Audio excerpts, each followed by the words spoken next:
money. No, No, you're good, okay. you're So good. it's not gonna take anything up No, here. Okay. That's, yeah, it all goes to the, Okay, I just wanted to- and so Yeah. commuting, you know. Mute it with the button. Right.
But whatever it takes. It's from crazy pattern. Oh, Yeah. well, yeah, no, the price is the same in Boise too. It's just a lot of money. It's a lot of pressure right Well, now. when I laugh when I go in there and I go, it's an emergency. And I go, really, Bob? There's a dozen people that say the same thing. Oh, come on, gotta get. Yeah, I'm a- Probably shouldn't do it through Teams. Yes, because of lasers. I need to do things. Or can be. Especially I like very old.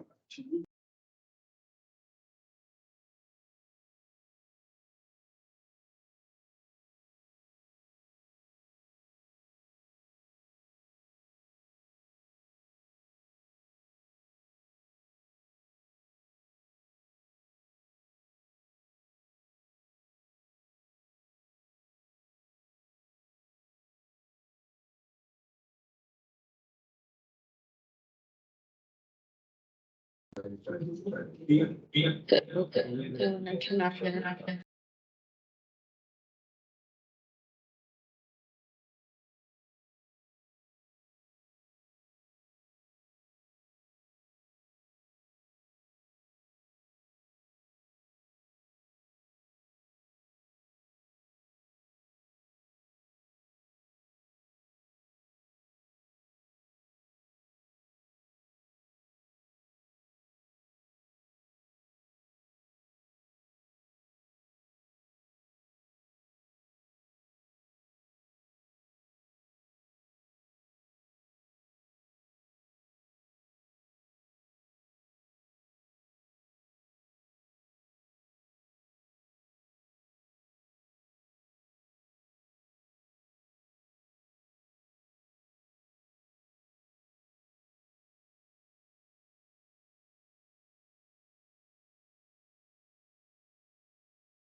Okay, let's try that again.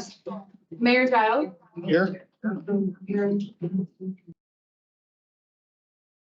The roll call for Commissioner is Commissioner Hasbro. Done. I can do that for you now. Councilmember Machesik, Here? Councilmember Nelson, Here? Councilmember Nielsen, Yes. Councilmember Thrower. Here. Commissioner Hasbrook, Present. Commissioner Mopin, Here. and Commissioner Thompson. Aye. Everyone? All right. So. This is Sarah. Hi. I'm Sarah Porter, City of McCall Deputy City Clerk. And I'm Michelle Grunewald. I'm the Community Economic Development Director at the City of McCall. And I'm Diane Kushel, and I'm going to try to facilitate the meeting tonight. Bill Punkany, City Attorney's Office. Mike Machesik, City Council. Robert Lyons, Chairman of the McCall Planning and Zoning. Annette Spickard, McCall City Manager. Sherry Moppin, Bellet County Commissioner. Thompson, Valley County Commissioner. Michelle Grove, McCall City Planner. I always wanted to say that. She's cool. We often say that. Yeah. I'm Milt Hasbrook. Tom Milfight, City of McCall, Planning and Zoning, Impact Zone. I'll have to warn you, it's a misdemeanor to impersonate. Oh, isn't it? In trouble. I know he prosecutors. Bob Giles, Mayor of McCall. Colby Niels, City Council. Julie Farmer, McCall City Council. Tony Moss, Planning and Zoning McCall, impact area. Liz Rock, McCall Planning and Zoning. And Todd, Assistant City Manager. And Pam Counselor. And note taker tonight. Cindy Herrick, Valley County Planning and Zoning Director. No, I'm just an observer. Introduce yourself. We want to know who you are. Oh, Faye Thompson, I'm his wife. I'm Brian Parker, McCall City Planner. Jared Young, Fire Chief, McCall Fire District. Hart, McCall Airport Manager. Better shake. David Corbin. Carl Rukla, citizen. Liz, McCall Citizen. Great. Thanks, everyone. Yeah, I think that's everyone. Yeah. So I can tell already it's a rowdy What group. about people online? Oh, yeah. We met besides Councilor Nelson. I think there's other people. I'll just say, Councilor Nelson, McCall City Council, and you're glad I'm not in the room. I'm a little under the weather here. And is there anybody else online? Just Erin Greaves, Communications Manager for the City of McCall. Thanks, Erin. Okay, well, thank you very much. I can tell from the introduction, it's going to be a rowdy evening, so I've got my work cut out for me. This is our agenda, and we're going to try to get through it less than the 2.5 hours that we've identified for the meeting tonight. And I think that's possible. And that'll be my responsibility to make sure we get through all of the agenda topics, and particularly that we have a direction for moving forward. So we're going to give a little bit of background on the impact area legislation, and Michelle's going to talk a little bit about the background of the McCall area of city impact. We've got our attorneys to talk about legal requirements and considerations. And then with the whiteboards and Meredith's help, we're going to do a little bit of discussion about what's going well, and then what's not working and what needs to be fixed. And then we'll just finally have a little bit of perspective from each of the Valley County and the City of McCall.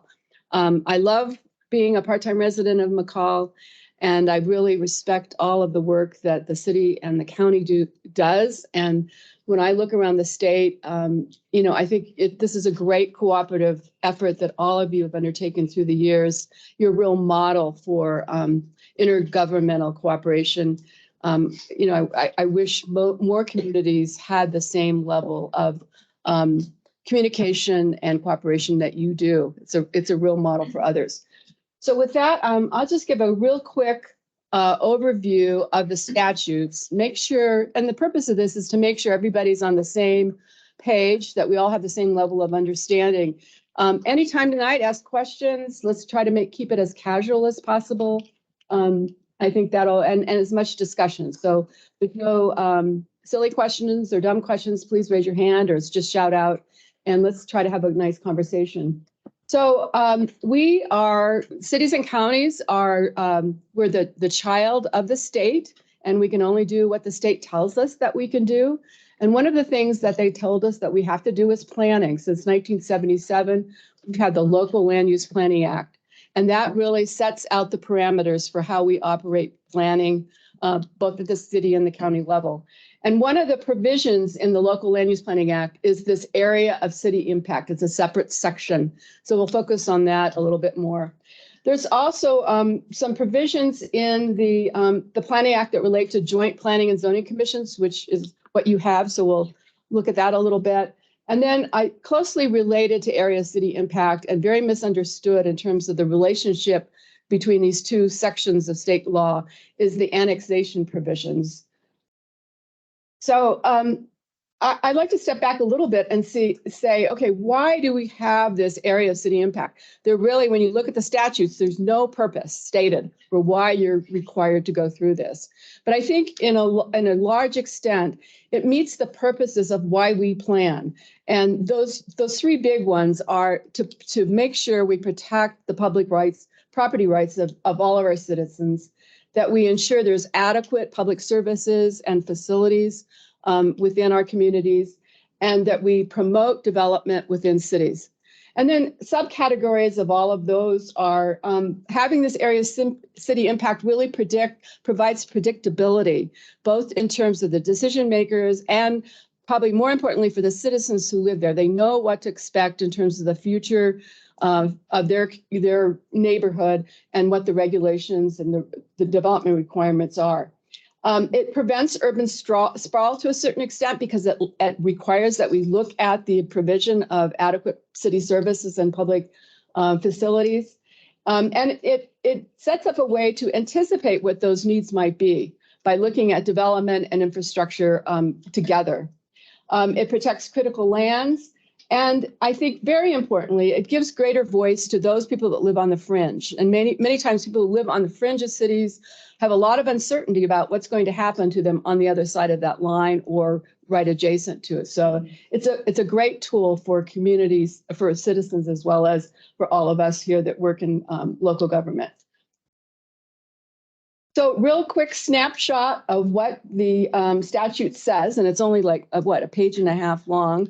It's not real long, but it requires that the city and the county develop an AOI, or area of impact, and also that they decide on what are the comprehensive plan or the plans that will govern that area, as well as the regulations. And so that is sometimes a negotiated process. There's provisions in the law if they can't reach negotiation. There's a whole mediation process outlined. And then each of those jurisdictions, the city and the county, they adopt a map that shows the area of city impact, and they adopt an ordinance for what plan and what regulations are going to govern within that area of impact. And then there's this provision to review it every 10 years. So in your packet, and I don't know if all of you got to look at that or not, but there's a toolkit for area city impact. And that was a work effort that was developed in 2012 by a group of people across the state, including the University of Idaho Law School, the Association of Cities and Counties, Idaho Smart Growth, the Urban Land Institute, other developers, and the Planning Association. And we went out and we asked all over the state, we did a survey, how is the Local Land Use Planning Act working? Is it working well or not? Kind of similar to the questions we're going to ask tonight. And the number one issue, the number one hurdle that most communities had was the area of city impact. It caused the most angst. It was the least well-defined, somewhat vague. How do we do this and cause the most contention between local governments? And so there was a lot of uproar at that time. Let's see what we can do to fix it. I think there's still, if you went out and surveyed communities today, we'd probably get the same response. It's really difficult to maneuver through. So again, I applaud all of you for being able to find the right approach that works and with the least amount of conflict. So in the area of city impact, it said you need to develop this map with considerations to trade area, geographic boundaries, and future annexation. And that's it. There's no real further definition of what any of those things mean. So in the toolkit, which we tried to provide a little more meat to the legislation and provide some best practices, we said, okay, trade area is really where people buy their goods and services, where they go for their commerce center. And it's a little bit of an irrelevant term today because we have so many different commerce centers. We have, virtual commerce. You could argue that the trade area for the city of McCall is the world because you attract people from all over the world. But it's probably more relevant to look at the trade area in terms of what the government services are to the community and who is taking advantage of those. So if you have a lot of people outside the city that are taking advantage of the library, for example, or public safety, provide services to them, those are people that probably relate to the city and should be considered for that area of city impact. Then the third criteria, and these are not weighted, they're all identified as the same in the law. The third criteria is future annexations. And this is, again, somewhat problematic. There's really no definition of what that means. But I think most communities say, okay, well, that might mean if we're going to put a time period on it, it's what are we going to annex within 10 years, which is the time period for review of the area of city impact, or 20 years, which is a typical horizon year for comprehensive plans. Most communities say we're adopting this plan for the next 20 years. So, if you're to put a time frame on it, that would be what somewhere within that range we think would be reasonable. It's also where urban services are planned. And again, that's troublesome because many cities rely on special districts, and to overlap all of the special districts, and some of them have capital improvement and future plans and some of them don't. But that is kind of another indication. And then what are the development trends? Where are we seeing development happening? And what are the present and planned land uses there? Looking also at ownership patterns. You certainly don't want to put a boundary through the middle of someone's property. Neither do you want to put a boundary through an established neighborhood. So one side of the street is in the area of city impact and the other is not. So boundaries are, future annexation and boundaries are a really good indicator. Do you want to talk about geographic boundary? Oh, I didn't, did I? Oh, yeah, I skipped that, didn't I? Okay, geographic boundaries are in those little boxes there, and we identified both physical geographic boundaries, such as watersheds and waterways, as well as human-created geographic boundaries, like streets, neighborhoods, planning areas, where buildings are, and things of that sort. Thanks. So once the map. We're really speeding up the meeting. I'm trying as fast as I can. So in addition to the map, which is adopted by ordinance, you also adopt an ordinance for the plan that governs the area and the regulations. And the state law says that can happen in three ways. You can adopt the county's plan and regulations, you can adopt the city's plan and regulation, or you can do a combination of both, which I think is this county is representative of all of those.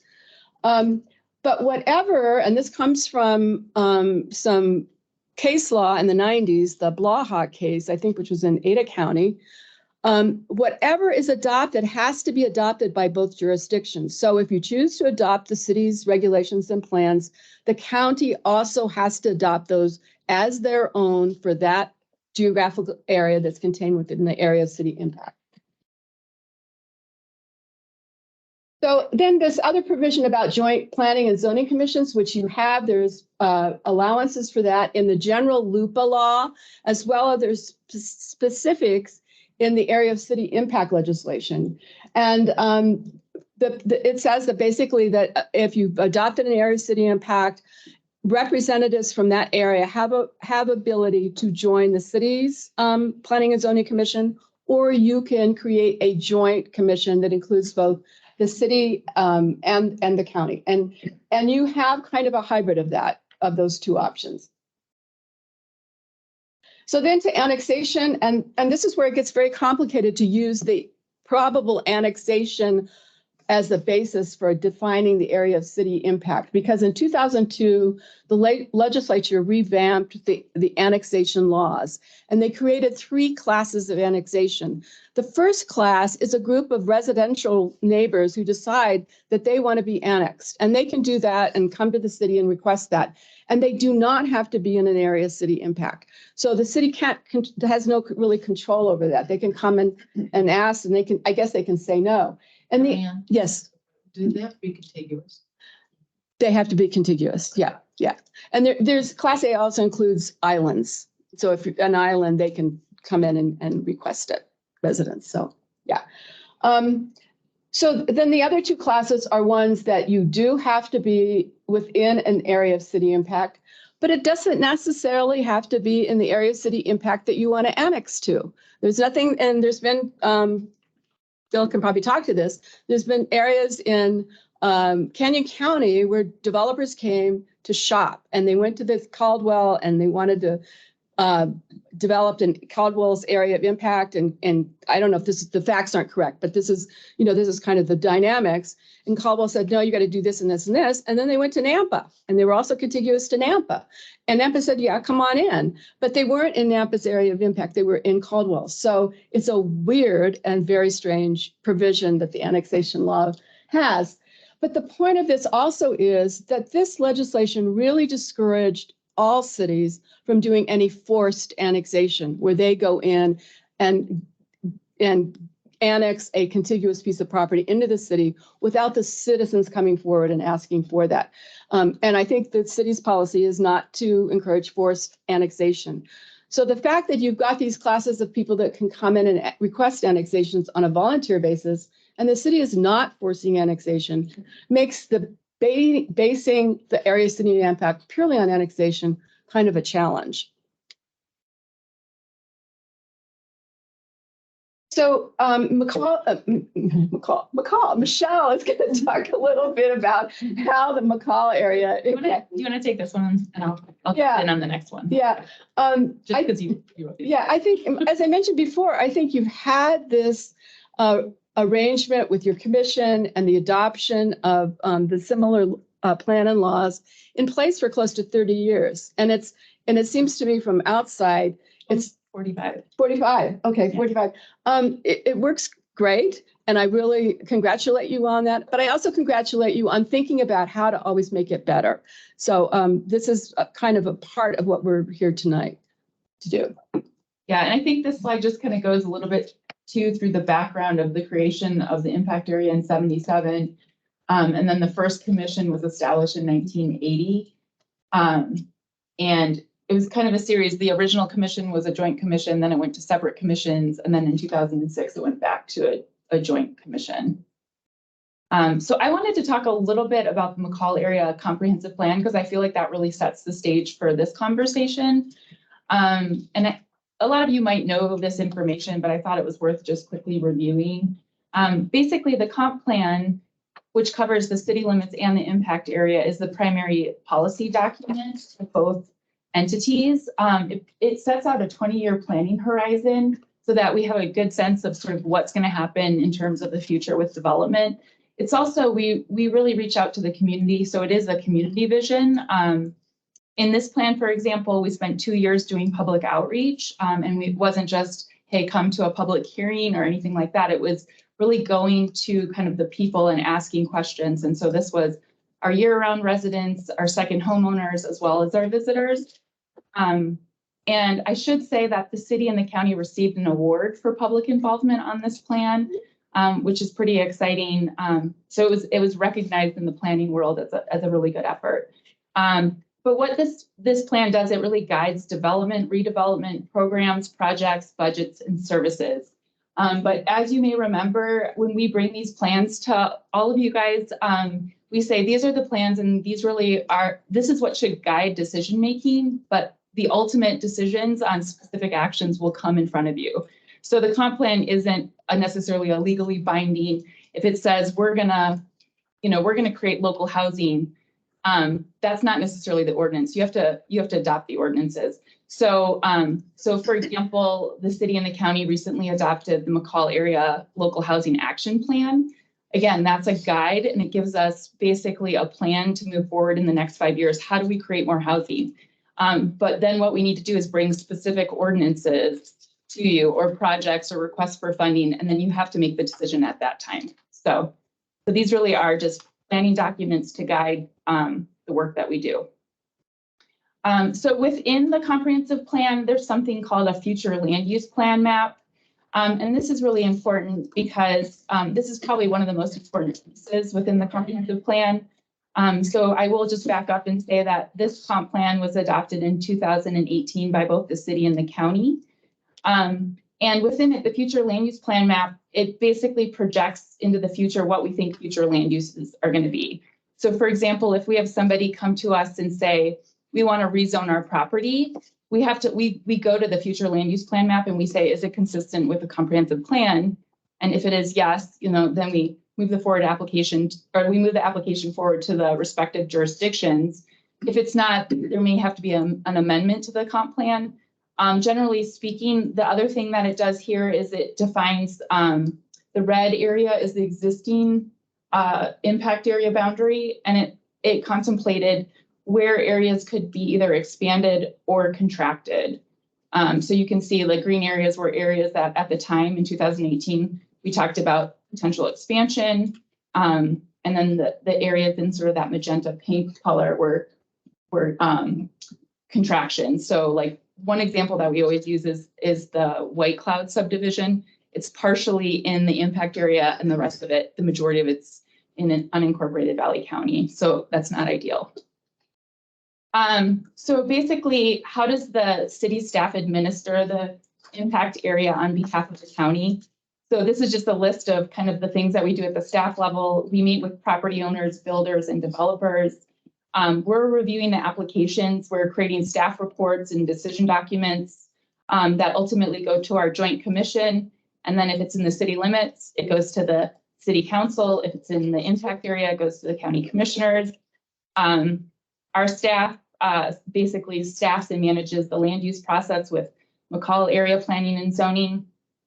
We also coordinate meetings with the county. So I think this is really important to our success. We want to make sure that there's alignment between the city and the county before we move forward with any major policy changes. So it's pretty typical for us to hold, say, a workshop prior to doing any sort of major policy changes. I know in the past we've done that, and then we were still concerned that maybe the county and the city were going to deviate. So sometimes we've taken the ordinances to the county first to get feedback, and depending on the feedback we get, they potentially adopt it with some amendments, and then we take it to city council. So that's sort of a way to sort of make sure we get alignment. We also try to do regular meetings. I know COVID kind of messed that all up for a couple of years, but we've done, long range planning meetings. We've done workshops. We've done trainings. Some of you might remember, we used to do the shoreline boat tour trainings. I think a lot of people here are actually kind of new when I look around the room, but yeah, so we've done a lot of things in the past. And then one of the things we did recently that I just wanted to bring up was we did implement a software permitting program for the city and the impact area. So basically it's a way to improve our application process, both internally and externally. So people can submit stuff online, they can pay online, and people can look up information and things like that. So that just happened within the last year. So this is a kind of a simplified planning process flowchart. I know in your packet, you received a bunch of them that were kind of highly detailed, and I think those were from 2006. I think your first explaining the process, but I wanted to create this. So for most major land use applications, so this would be things like conditional use permits, subdivisions, plan unit developments, zoning variances, vacations, annexations, things like that. There's basically a number of steps that happen in the process. And one of the things that I will point out that's a little different in McCall area than some other jurisdictions is we actually have we have two kind of requirements for these major applications. One of them is called a pre-application meeting with our Joint Planning and Zoning Commission. And so that's basically kind of a 10-minute presentation to the Planning and Zoning Commission. They don't provide any decisions at this point, but they provide any feedback or questions that they have. And the idea behind this is that the commission is getting introduced to a project very early on before the developer spends a lot, so they can bring in concepts and they can come in as much as they want. So that way they're not spending tons of money with professional consultants and engineers. And they can still tweak things. And then the other requirement that we have is a neighborhood meeting. That is the requirement of the applicant. So everybody within 300 feet of the projects gets notified. They hold a neighborhood meeting. The city is not involved, but they do provide an affidavit that they did it in the meeting notes and any materials they provided. And again, this is a really great way to work out issues before you get to a public hearing process. So once they do those two things, then they can go ahead and submit the formal application to the city. Our staff reviews those applications to make sure that they're in compliance with all of the regulations. We do the staff review, we provide a staff report, and then it goes to the Joint Planning and Zoning Commission. And so at the commission level, you know, they're reviewing all the materials, they're holding the public hearings, and then ultimately they're providing direction to staff on the findings and conclusions and the recommendation to the appropriate elected body. So the final decision, it depends on where the project is located. So if it's within the city, it goes to the city council. If it's within the impact area, those recommendations go to Valley County commissioners. And I will say that the appeals also work the same way. So somebody can appeal a decision of the Planning and Zoning Commission, and it would go to the appropriate board depending on where it's located. Are there any questions about that? Well, can you just, I think one thing that might be important to clarify too is that the difference between when a CUP is required in the impact area versus the rest of the county, because I just want to make sure I have this correct, but my understanding is in the county, you see a lot of CUPs, right? All you do. Where within the city and the impact area, but based on our zoning, there are directly permitted uses where if that property meets that code language, they can just go straight to doing their project pretty much. They don't have to do a full CUP. So the number of CUPs that come through the joint planning and zoning is probably not nearly as many as what the county. Yeah. So, and I think that's kind of a distinction too. So you may feel like everybody in the county has to go through this, or everybody in the impact area has to do this process, but we have a lot of people in the impact area that don't even need a CUP. They can just start doing their project with some other minor approvals. It's not a clarification. Is that, I just want to make sure I'm understanding. Yeah, so let me just back up even a step further, right? So the city limits and the McCall impact area both have zoning, right? So there's commercial zones, there's industrial zones, the residential zones, and then within each zone, there's a land use table of different uses that are either permitted by right, conditionally permitted, or administratively permitted. And so that's kind of defines the use issue within the land use area. So like what you're saying is exactly right. If it's a restaurant and it's going in a commercial zone, that's permitted by right. So there may be other regulations that they need to meet, for example, like, so the two things that are not on this flow chart are design review and scenic route. So those are, the final decision is actually made by the Joint Commission. Any person has the ability to appeal to the elected bodies, but design review and scenic route are a one-step process as opposed to a two-step process. So it's a kind of a quicker process. Sure. We all got something to say. So I think what you were saying, I don't know your name. No, took me about 17 times, I'll get it right. So when you guys are doing an application, just like we do, our P&Z years, when they're approved, We don't ever really see any of that. It just kind of flows right through with you people on the impact area. Mhm. Now, if they get denied by your commission or whatever, then the individual has the right to appeal to the commissioners. That's the same way with our PNC, exact same way. Yeah, And we're trying, we haven't quite got that worked out with PNC. We'd like to see everything that gets appealed.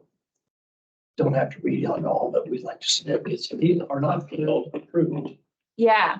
What I will say for the impact area, for example, a lot of your impact area is zoned residential. There is a little bit of commercial that currently doesn't have infrastructure, and we've done some kind of area plans for those areas.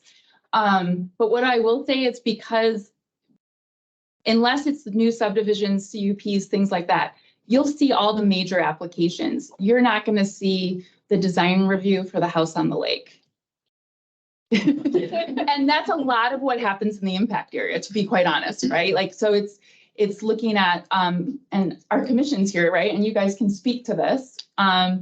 You know, generally speaking, we're looking at, you know, shoreline applications for these new houses along the lake. There hasn't really been a lot of new subdivisions, you know, within the impact area in the recent past. So we're not seeing a lot of that or planned unit developments. We're seeing a few applications for CUPs, which tend to be more of kind of like commercial or industrial uses within those areas. And I don't know, Robert, do you want to add anything about that? Because you're in the thick of it. Yeah, I mean, Robert's our chair. the biggest thing we've had for the last couple of years is some storage units applications that have not gone through. But other than that, like say, everything's pretty much residential. It's not really big enough areas for we've seen any development on.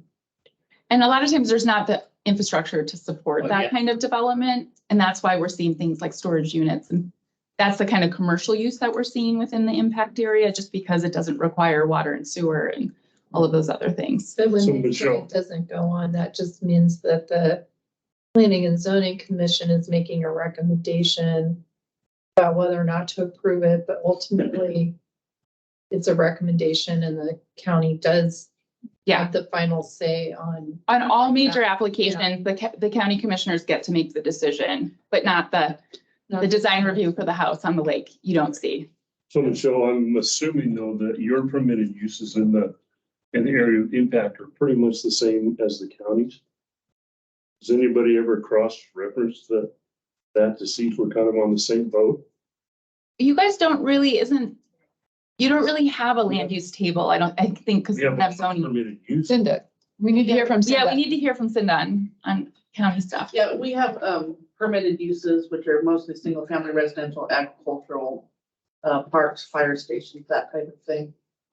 Do you feel like it would be beneficial for both of us and for the process of appeals and litigation that we have seen? I have a question on that legally. Between the county and the area Yeah, city impact In the area of impact that and the our county. permitted uses are kind of the same so that we don't get crossed here down the road and on an appeal. I don't know. I'm just asking. I have a I've question never on heard of that issue before. so- Well, I'm just going to add this because I've been at the city for 18 years now. We've never had an appeal on the building side, and I feel like we've had very few appeals on the planning side. So we're not getting a lot of appeals. And part of that too is because if somebody was appealing, they would be appealing, well, they can appeal anything, right? But generally speaking, if we're talking about scenic route and design review, first of all, most things get approved. Very few things get denied at that level. And then secondly, I feel like if the Joint Commission is making a recommendation for denial, they may or may not appeal it, but it's still a recommendation to your body. So I know, but what I'm trying to get at is that if somebody like the storage unit appeals your decision in the impact area and comes to us and we have it as a permitted use, I don't know how we're gonna do that. Well, That's what the worries would have to take. So let's make sure we're being clear that we have this agreement that in the area of impact that we will adopt the city ordinance. So in the county ordinance, we will be applying the city ordinance as it is adopted in the county ordinance. So the standards for approval would be the same in the area of impact as it would be within the city limits. And it's really not any different than if you have two separate zones. You have two zones. Right. You allow certain uses in one, but you don't in the other. That happens all the time in most zoning codes. And so it's the same sort of circumstance. If you think of the area city impact of having its own separate zone in a sense that's distinguished from what might be adjacent. Well, yeah, and Brian kind of answered my question, I think, but we haven't got the design review standards yet, have we, at the county or the scenic byway yet? Is that still coming? Have we approved that on the county in the impact area? So the county approved all those standards, like starting, so the design review, scenic route's been around forever. I know. But the design review process and standards were originally put in place in 2006 and have since been modified a number of times. So there was actually an effort in the somewhat recent past, you probably remember the date, but there was an effort to basically, when we started design review, it was basically 3 criteria. Does it meet the comp plan? Does it meet the code? And does it meet health safety kind of? So this is these really general things. And then there was this separate design review or design guidelines document that was the guide for making decisions. Like, so this building's a great example. This building, when it was constructed, came through design review. This is in the city limits, but it came through design review. And as proposed, it was like 100% blank wall, you know, facing south on that. So when you're driving on the highway, all you saw was, there wasn't one window in this building, right? And so we have a design guideline that says avoid blank walls and add windows and things like that, right? So the commission at the time said, okay, you need to make these changes to your elevations and add windows because this is a scenic route and this is part of design review.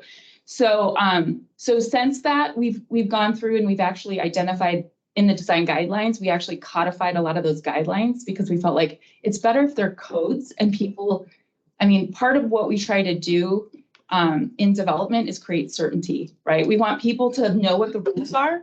So when they come in, we can say, here's the rules, and we don't have a bunch of subjective things, right? I mean, sometimes there's room for subjective things, but generally speaking, we like to say, here's the rules and everybody knows what the rules are. And you guys know what the rules are. We know what the rules are. The applicant knows what the rules are. And it's just easier, right? It's easier for decision makers when they know what the rules are. So there was an effort to take those design guidelines and put them into code. So the city and the county adopted those standards into the code. So they're in the city code and they're in the impact area code now.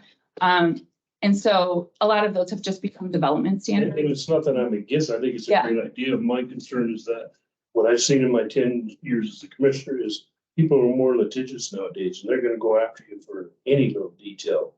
So the harder we can make that process, I think the better off we're going to be as far as the impact area. Yeah, so we try to be really clear about what the rules are, right? And then when our decision makers like the commission or the city council or the county commissioners, we're going to point you to say, here's the code sections that it meets. Here's the code sections that it doesn't meet. So if, for example, you know, you feel that it doesn't meet these standards, you have something to point to and you have the legal right to deny that because it doesn't meet all of those code sections. So can you give us an example of what a scenic route application would be that you would be making decisions on, just so I'm clear? what's a good scenic route application? Brian, our city planner, you're up. An example that came through in the area of impact recently is there's a black metal building by Brian's Witty that went up recently. Not the big boat barn place, the one closer into town. That was a scenic route design review. Okay. But then scenic or single family residences along certain streets in town. This building, as Michelle alluded to, is also one that came through past. So maybe a higher level of design review since it falls there's a few within the scenic, standards. within Additional additional standards. Okay. Landscaping standards, like, I mean, the idea is to kind of create sort of more scenic experience, you know, as you're driving along certain streets. And so there might be, you know, elevated landscaping standards, but generally speaking, a lot of the scenic route and design review stuff's pretty similar, interrelated.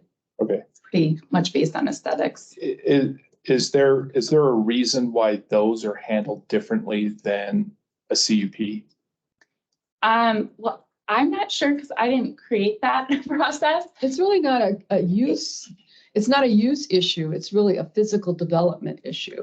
And so a conditional use permit is really about what is this, the use and whether it has impacts on surrounding properties, whether you could service it. Those are the issues you really should have in a conditional use permit. But this is really about the physical design and the layout of it.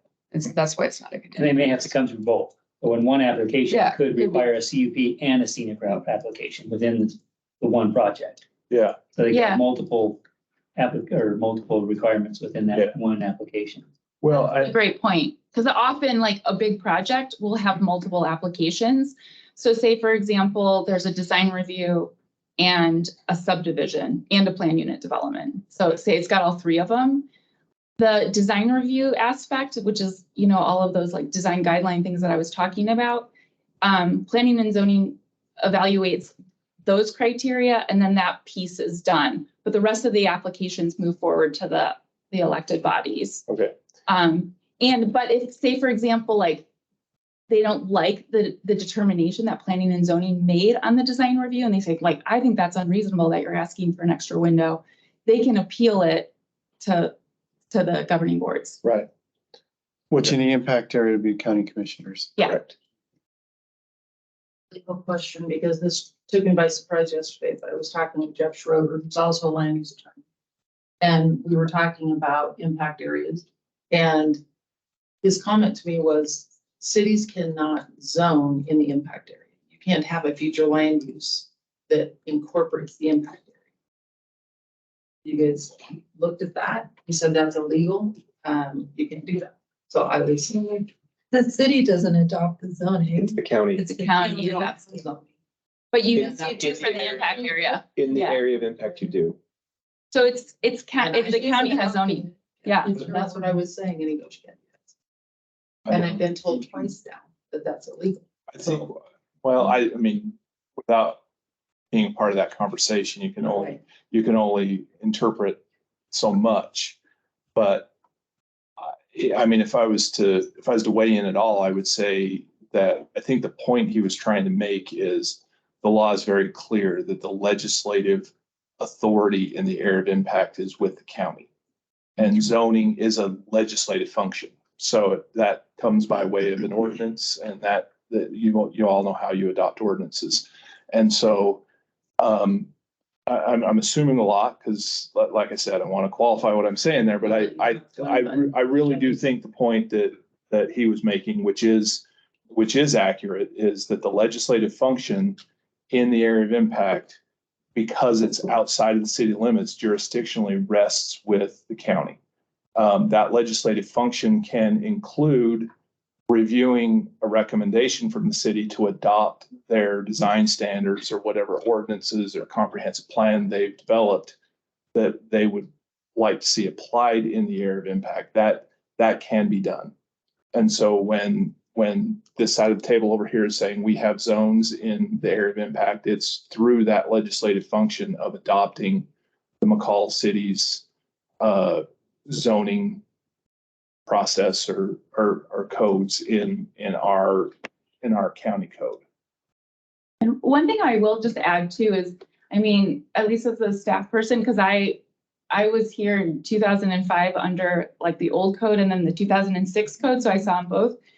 I mean, I often hear people say the city's codes, the city's plans. I think the way that we think of it is it's McCall area. And McCall area includes the city limits and the impact area. And our job is to administer the code that by and large have mostly been the same. So, so I always just think it's like, and that's why, I mean, there's a lot of confusion about people, about the impact area. I mean, there's people in like Blackhawk that think they live in McCall or whatever, right? That are in unincorporated Valley County areas. But just because there's so much, like the ordinances are the same, the plans are the same, the administration, they come to City Hall, we have this joint commission. So in some ways, I kind of think it's like we need to do more public education potentially about where you live and what it means. But most people, I think, in the impact area, and I think maybe there's a couple people here who live in the impact area, are pretty familiar. They've been living like this for 45 years, right? So they're pretty familiar with it. And I think one of the things that I always think is maybe when people are confused, that's good because we're doing our job. It's supposed to be kind of seamless. But we want to make sure that people understand, like, at the end of the day, like, we have a lot of people from our impact area come to city council meetings and complain about things. And it's like, yeah, it's important for our city council to hear, but it's also important for all of you guys to hear because they're in the McCall impact area, right? So it's ultimately, the council's not making the decision for the county commissioners in the impact area. So I think there is, there is some sort of confusion. And I mean, it is pretty complicated. So I think that's why there's been a lot of confusion over the years. I think the other piece that I think I wrote in my memo is, and this is something I think it's super easy to fix, is that the city codifies the city code. And because the city and the impact area code has been the same, people just use the city code as the county code, but it's not. You guys have your own ordinance numbers. Like, we should probably figure out the best way to represent to the public the codification, especially if there's deviations in the code. We want to make sure people understand this is the McCall impact area code. This is the city limits code. I think that's like a cleanup thing, but I think that would probably like help, and then too, our staff, when we reference sometimes the city code numbers, so people know where to find it, but in reality, we're not using the right numbers. So just kind of administrative, but. Do you want to put that on the things to improve kind of list over here? Are there any more questions on process or this slide? I'll keep moving. Okay, so this is how is impact area administration funded. So basically, I think there's a lot of confusion also around this issue because there's a lot of people who think that we collect taxes in the impact area. We do not. So meaning the city does not. So basically the application fees and the permit fees are what is supposed to cover our time to process these applications. So we also work with the county and have on trying to get voluntary code compliance. And we get a lot of citizen complaints, and so we manage those. So we aren't really compensated necessarily through anything on that, but we just kind of take that on as part of our administration. And then I will say that the city of McCall has funded all of the long range planning for McCall impact area. And things like the comp plan, like our housing study, all of these areas that are technically county. And again, I think, we've never come to the county commissioners and asked it for funding. There are efforts that we think a lot of times, like when we're doing the local housing action plan, it was actually a directive of the comp plan that both the city and the county adopted. So it's like, we just want to get it done. And so we don't ask for funding, but I just wanted to point that out. So then this is the code enforcement process. So basically with anything land use related, and I should just mention that when everything we're talking about in terms of administration, we're talking about planning and zoning, subdivision and development codes. We're not talking about event permits. We're not talking about business licenses or any of the other things, and building permits. So what we try to do if we have any issues, either in the city limits or in the impact area, we try to get voluntary compliance first. So we usually do that through a letter that identifies, what the violation is. And then we give them a certain timeline to come into compliance. And so in the impact area, I just kind of included this is generally speaking, we're pretty good at getting voluntary compliance. So we only kick the things, we will copy the prosecuting attorney and the county on when we send these letters out. But ultimately, it's up to Valley County to decide how you want to prosecute things within the impact area. But if we think they're going to be like a big issue in the past, what we've done is we've given them a call to your office, or, we've had several meetings about, is this something that you think you even want to pursue before we even send the letter?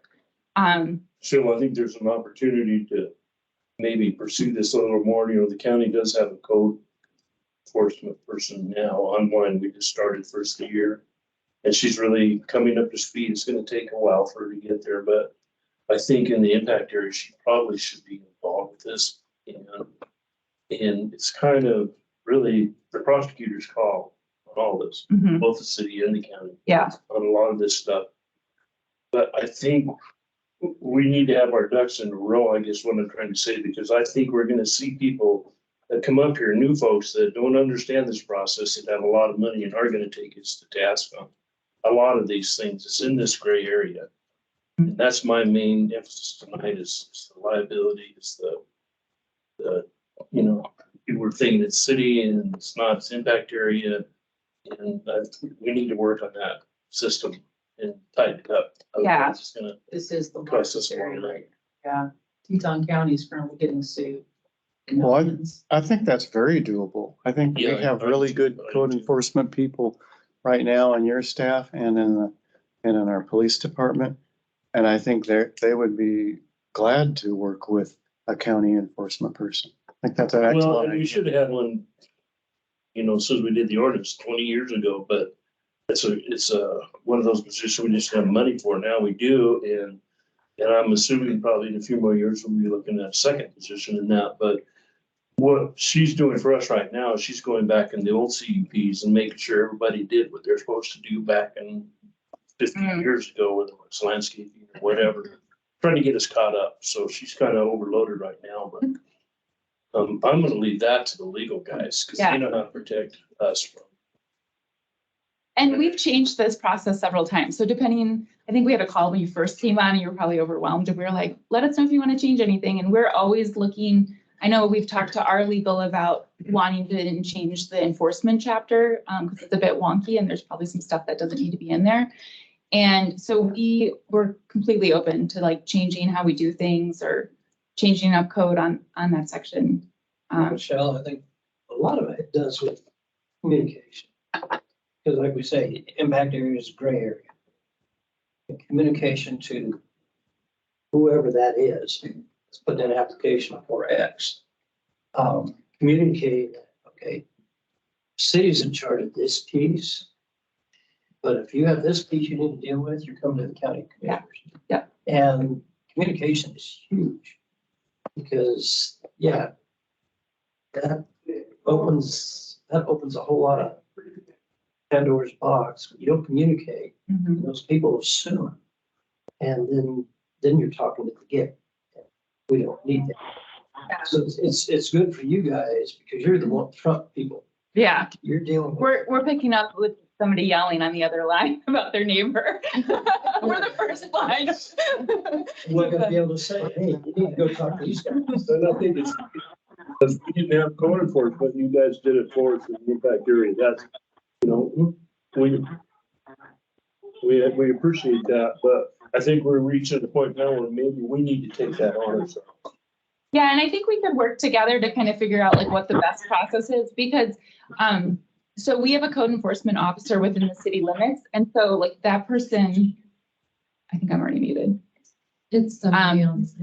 So I think that person deals with things like, you know, illegal signage, dogs at large, trap, like, so maybe like parking issues or whatever. So that's a little bit different than the land use stuff, but we're happy to work out like how we want to deal with it. Does the code enforcement person for the city of McCall, do they actually work in the impact zone on any issue? No, so they're part of the McCall PD and their jurisdiction is just the city limits. And there's only one for the county that you just got going this year then, right? Yeah, and seeing in the past, those kind of things, you're talking about the dogs and those issues usually went to the sheriff's department. And that's the least favorite thing the sheriff's department likes to handle, those kind of things, because it will overwhelm them. But what I'm saying is that I appreciate the fact you guys covered the impact area for a lot of years because we just didn't have the funds to hire somebody. Now we're starting to get that lined up and hopefully we can take some of that back. Well, I think some good discussions between people like Bill Punkany and Brian and County Commission and staff on both sides. I think we could figure this out. I'm really optimistic it would work out. So that. Well, I am too, and I just don't want you guys to get sued for enforcing something in the impact area that you didn't have the right to do. Because I can see those things coming. Yeah, and you know, like the system that we have now is sort of like please comply, you're in violation of a county code. Mhm. And then the county gets copied on it. And then if they comply within 30 days, great. What I will say is if we could establish some better processes for this, I think it would help the public, because that's where I think the public gets maybe the most frustrated or confused, is that they want us to take action right away and like, we can't, right? Because that's the sheriff's jurisdiction and the Right. prosecuting attorney. Right. We can't send our code And we enforcement get those officer. calls too. We Yeah. get those calls too. So we want to like, because our thing is we want to be responsive to our public. And so as long as we can figure out like the best way to deal with that, I think that would be. And if you don't mind, I'd like to ask Cindy to step in here. Do you have any ideas, Cindy, or am I barking up the wrong tree? I'll need more people. Because our code compliance doesn't just do code compliance, they are the assistant PMP technician who helps notice and do a lot of other things. And then that person would also have to learn all the McCall codes, not just the Valley County codes. So we'll have to have someone that specializes in McCall stuff. Although, Better watch for things flying from the back. Well, and I'll that's, need more people, that's all. So well, this was our slide basically to give Brian and Bill, if you guys have anything to add, because you have a bunch of planners talking about legal stuff. If you want to clarify anything or add anything. Well, Bill, if you don't mind, No, go ahead, Brian. I've got a few things swirling around in my head. I mean, I think we've adequately covered what the statute requires as far as area of impact, and it, I don't necessarily have anything to add to that. There was a mention of the Blaha case, and there's been a few others that surround the area of impact. Primarily, those cases are driven by citizens who feel like either the agreement between the city and the county don't adequately protect their interests, or, something went awry. And that's usually how lawsuits happen. But there was one component that came from those cases, and you had mentioned in the Blaha case that the ordinances have to be duly adopted, both by the county and the city. But there was another component to that case that was really important, and that is the ordinances that are adopted by the county can't inappropriately empower the city to take action within the area of impact. So I say that kind of as we develop procedures and as we are talking about amending or making modifications to ordinances in the future, there needs to be some consideration of that. And by bringing this up, I'm not saying that we have a problem here. I'm saying this is what the case law has developed over time. And that parallel.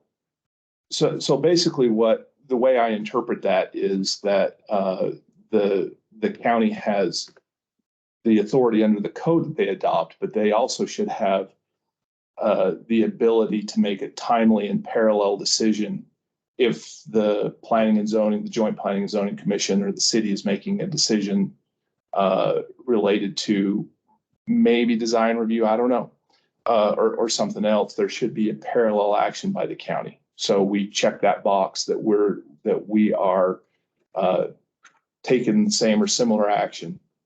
And I think that's something that we need to talk about or develop a little bit further in terms of how procedurally we can handle that. I really do like this concept of code enforcement where it's educate before you regulate. That's where I come from in terms of what my philosophy is. I would like to sit down with county staff and code enforcement staff in McCall too, and take a look at what penalties are available. Because if we have this educate before you regulate system, we should also have the authority that will parallel that. And I've seen some of our county codes that have what I would consider the right penalty authority, and then others that just say if you violate this ordinance, a misdemeanor. And if you jump right to a misdemeanor, now we're talking about Right. prosecuting somebody for a crime. Right. And maybe that doesn't necessarily parallel. And so can we have a civil penalty authority or infraction authority that kind of meets somewhere in the middle between you get a sternly worded letter that says, hey, you're out of compliance, come into compliance. And then if they don't respond or rectify the problem appropriately, then maybe instead of jumping right to a misdemeanor, there's something in between. And I'm not familiar enough with how that's working in the area of impact to say whether there needs to be any adjustments at all. And then I guess one other point is we have talked about these agreements and understandings that the city and the county has had for 30 or 40 or 45 years. Has that ever been memorialized in a joint powers agreement or an MOU? And if not, is that something that we could consider that would help improve the transparency and the predictability that we're trying to accomplish? And would that help at the risk of, adding another thing to do or making this too administratively burdensome? It might actually be something that would be helpful. Yeah, I mean, Brian's right on target with what he said. I'm just kind of reminded a little bit. I have two children that are 14 months apart, and one time they were fighting, and I put them both in one of my sweatshirts and said, "Get along." Right. And that's kind of what's going on in the area of city impact, right? We've got two competing, well, not even competing, but two different entities that have impact on this same area. And the legislature's essentially told us, hey, plan ahead for the city to come into this area and get along. And I think Brian's really put a fine point on, I think traditionally we've relied, at least based on my conversations with staff, we haven't been able to find that agreement. I know a lot of the case law does reference that agreements about how we're going to use and operate the area of city impact. I think we've relied on our ordinances. And it seems to me that, whatever agreement's been memorialized in those ordinances thus far, that doesn't mean that, we can't look at that MOU route. Sure. And I think, eliminating a lot of the confusion that goes on in the area of city impact would be built upon the foundation of core communication and cooperation between the county and the city. And I think, this is a great evidence of that. We've got a room full of problem solvers. And, I think we're on the right path here. And, I don't have a lot of other substantive things to say about this. Really, we've hit everything. Code enforcement's an issue. It's an issue in the city. It's an issue in the area of city impact. I suspect it's an issue in the county. And, to the extent that we have overlapping jurisdictions, let's work that out. Yeah, and I think code enforcement, at least as like the administrator, has been one of the toughest and most challenging things from our perspective because of all of these different jurisdictions. It's just not clear, and it's hard. Like, how do we come up with a good process that satisfies the person complaining, the neighbor, the general public, our entities, and our workload? Like, what I will tell you is that there are areas within the area or within the AOI that we've got people who are literally fighting with each other through the county code, the impact area code, right? So they're doing this, they're doing this, they're doing this, right? So that consumes a lot of staff time too. And so those are the kinds of things that'd be great to sit down and figure out, like, how do we best address these things, and what's the county's priorities too, in terms, I know for the city, we struggle with it. Like, what's the council's priorities? We only have so many resources to dedicate towards code enforcement. What do you really want to see? Because we can't do everything. Yeah. So. Well, and in the past, when you guys have come to us with an ordinance change or, like the design review standards, that kind of stuff, we've usually approved them. So they're in minutes, but there's never been any MOU as far as who's really going to handle the jurisdiction, who's really in charge of what. But we've always kind of gone along with what you guys wanted, I guess, what I'm trying to say, and I think it works great. But I think we're, like I said earlier, we're getting some people up here now that are pretty litigious. We've had a lot of appeals this year, a lot of upset folks, and that's the hardest part of the job for anybody. Well, I'm very encouraged if both Bill and Brian agree on a path forward, you know, with whether it's an MOU or whatever the document's called. And I don't think Michelle or city council or Annette have any problems with that. We have a lot of confidence in you, Bill. And Brian, it sounds like you and Bill are working really well together. So if you think that would be helpful in meeting the commissioner's needs and the county's needs, Yeah. I sure don't see any problem in that. The codifying the agreement through ordinance updates and changes, I think that passes the legal standard. And there isn't a legal concern there. But in the spirit of really transparency and communication and making it easier for people to understand where do I look to see where the ordinances that apply to my property or my neighbors, that could be another document that could help in that. Well, and making a record is important. And I mean, that because in 10 years, I don't want to be sitting back in this room having the same conversation. I'd like to be able to point to something that says, hey, we've tread this ground. Right. And here's the best way forward. Having that historical record, I think is equally important to, so yeah. And we can, and through that process, we can negotiate what the priorities are, discuss where they need to be placed as far as resources is going to be in code enforcement and solving problems that way. And yeah, so. Did you have your hand up? I did. I think that agreement is actually codified in the Valley County Code under section S1. Oh, we did it, guys. I mean, it talks about area that the comprehensive plan, zoning code, subdivision regulations, joint planning and zoning commission duties, meetings, compensation, officers, staff. Is there anything in there in enforcement, Cindy? Just that you've adopted the McCall ordinances. See, there's really nothing specific as far as if we have somebody in the area of impact that is just obstreperous, is gonna keep fighting with the neighbors and stuff. We need to set those parameters out, like Bill said, it's documented and all that stuff is done. And who's gonna prosecute if it comes to that? I think that's probably the biggest thing we could do tonight.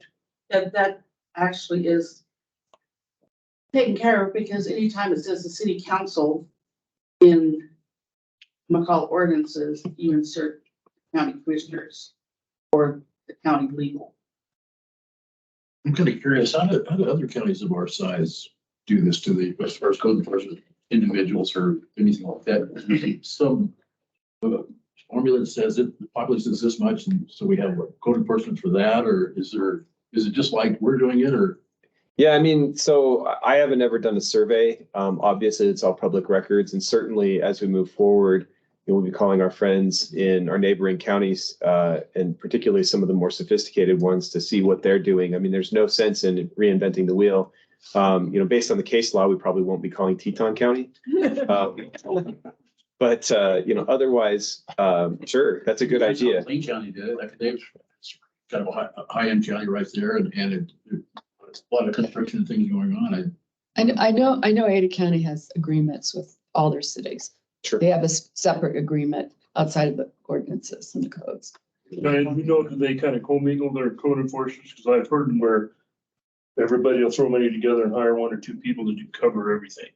Yeah, I don't know that. Well, and to be totally clear, I mean, the city has no enforcement authority in the area of city impact, like at all. And what the city does do in terms of code enforcement step is really just good faith. Because in the end, the county has adopted our ordinances and we're administrating the planning and zoning, the Joint Planning and Zoning Commission. And so in all honesty, it sort of, it alleviates a little bit of that, hopefully, friction for the county. And we just sort of kind of taken that on traditionally. But when push comes to shove, it's not me, it's him. Well, and you have to realize too, that we have two other cities that don't even have planning and zoning commissions. Yeah. Yeah. So it's like, what, how do we do this? And that's the kind of scenario that I think fits well into a joint powers agreement. So if someone is questioning why the city of McCall code enforcement is knocking on their door because they're in the area of impact, we have this negotiated agreement that says we are cooperating with the city. We have this joint powers agreement. The city is taking this first step, but the next step is going to be with the county prosecutor's office.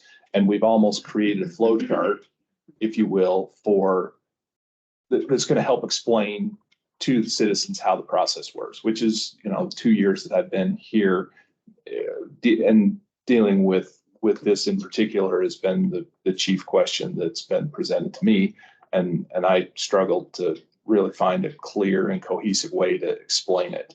So that's why I bring it up as an opportunity, but it's also an opportunity to minimize risk for both parties as well, that we're not acting outside of our authorities, and we've got that documented. Absolutely. And you've obviously read the same books I have, because really we can start to build our defense through that MOU, because, very clearly we'll say, because look, that Bleha case, it's about delegation of authority from the county and the city, and who actually has authority, right? And we can say in that agreement, look, the county's not delegating authority, right? Even though the first touch might be with the city, right? The buck stops with the county, and spell it out for a judge who may have spent their life as a civil litigator or a prosecutor or something totally unrelated to land use. Yeah. And, we can tell that story through that agreement, which they will read. Yeah. Well, then the other thing you got to realize too is your code and your laws, everything is only as good as your prosecutor. And I'm not going to badmouth past prosecutors, but we haven't had heavy hitters in the past. And I think we've got a heavier hitter now, and I think we can do a lot good that way. It's the way it is. There's a lot of stuff that was let go and walked away from, so. Sounds like a great opportunity to be, we mentioned earlier about that comp plan, and Diane really carefully, I think, talked about how Valley County and the city of McCall have been viewed around the state as leaders in this area of impact. So this sounds like another, fruitful area. Maybe we'll check around and get some of the best stuff from around us, and once again, be leaders in joint powers that's actually practical and lays it out the way our two attorneys think we should do it. So I don't see any downside to this. Are you good with that, Michelle and Annette? No, I'm excited to hear this conversation, because code enforcement's always the head scratcher to me. So I like a clear definition of roles and responsibilities in a process. So I think that's great. Council good with the discussion? So let's get back to our agenda a little bit. I think just to give us some feel good, let's talk about what's going well. If anybody wants to step up and suggest what's going well with the process. There's been a few comments, but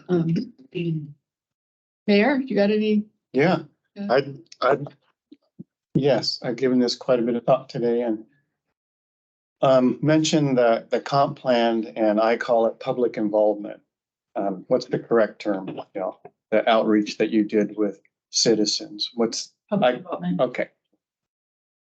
That included people in the impact area that are not citizens of McCall. Quite a few of those folks you reached out to. And you mentioned that the county and the city were acknowledged. I believe you went to a big workshop, and there were quite high honors given for the comp plan and doing a good job of public involvement. So we have a really good starting point there. And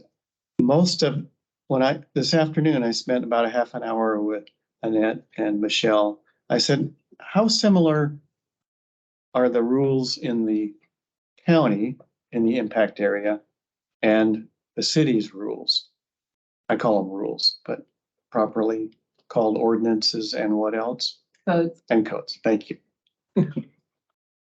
And Michelle said, gosh, they're almost identical. I said, that's good. That's a good starting point. Do you think there's any areas of friction? And we'll get to that later. But what's working well is your honesty. That county commissioners will talk to us. We're meeting around the table and not holding back, and saying, hey, we got these perceptions from our citizens that it's not going well. That's great. That's, to me, something really good.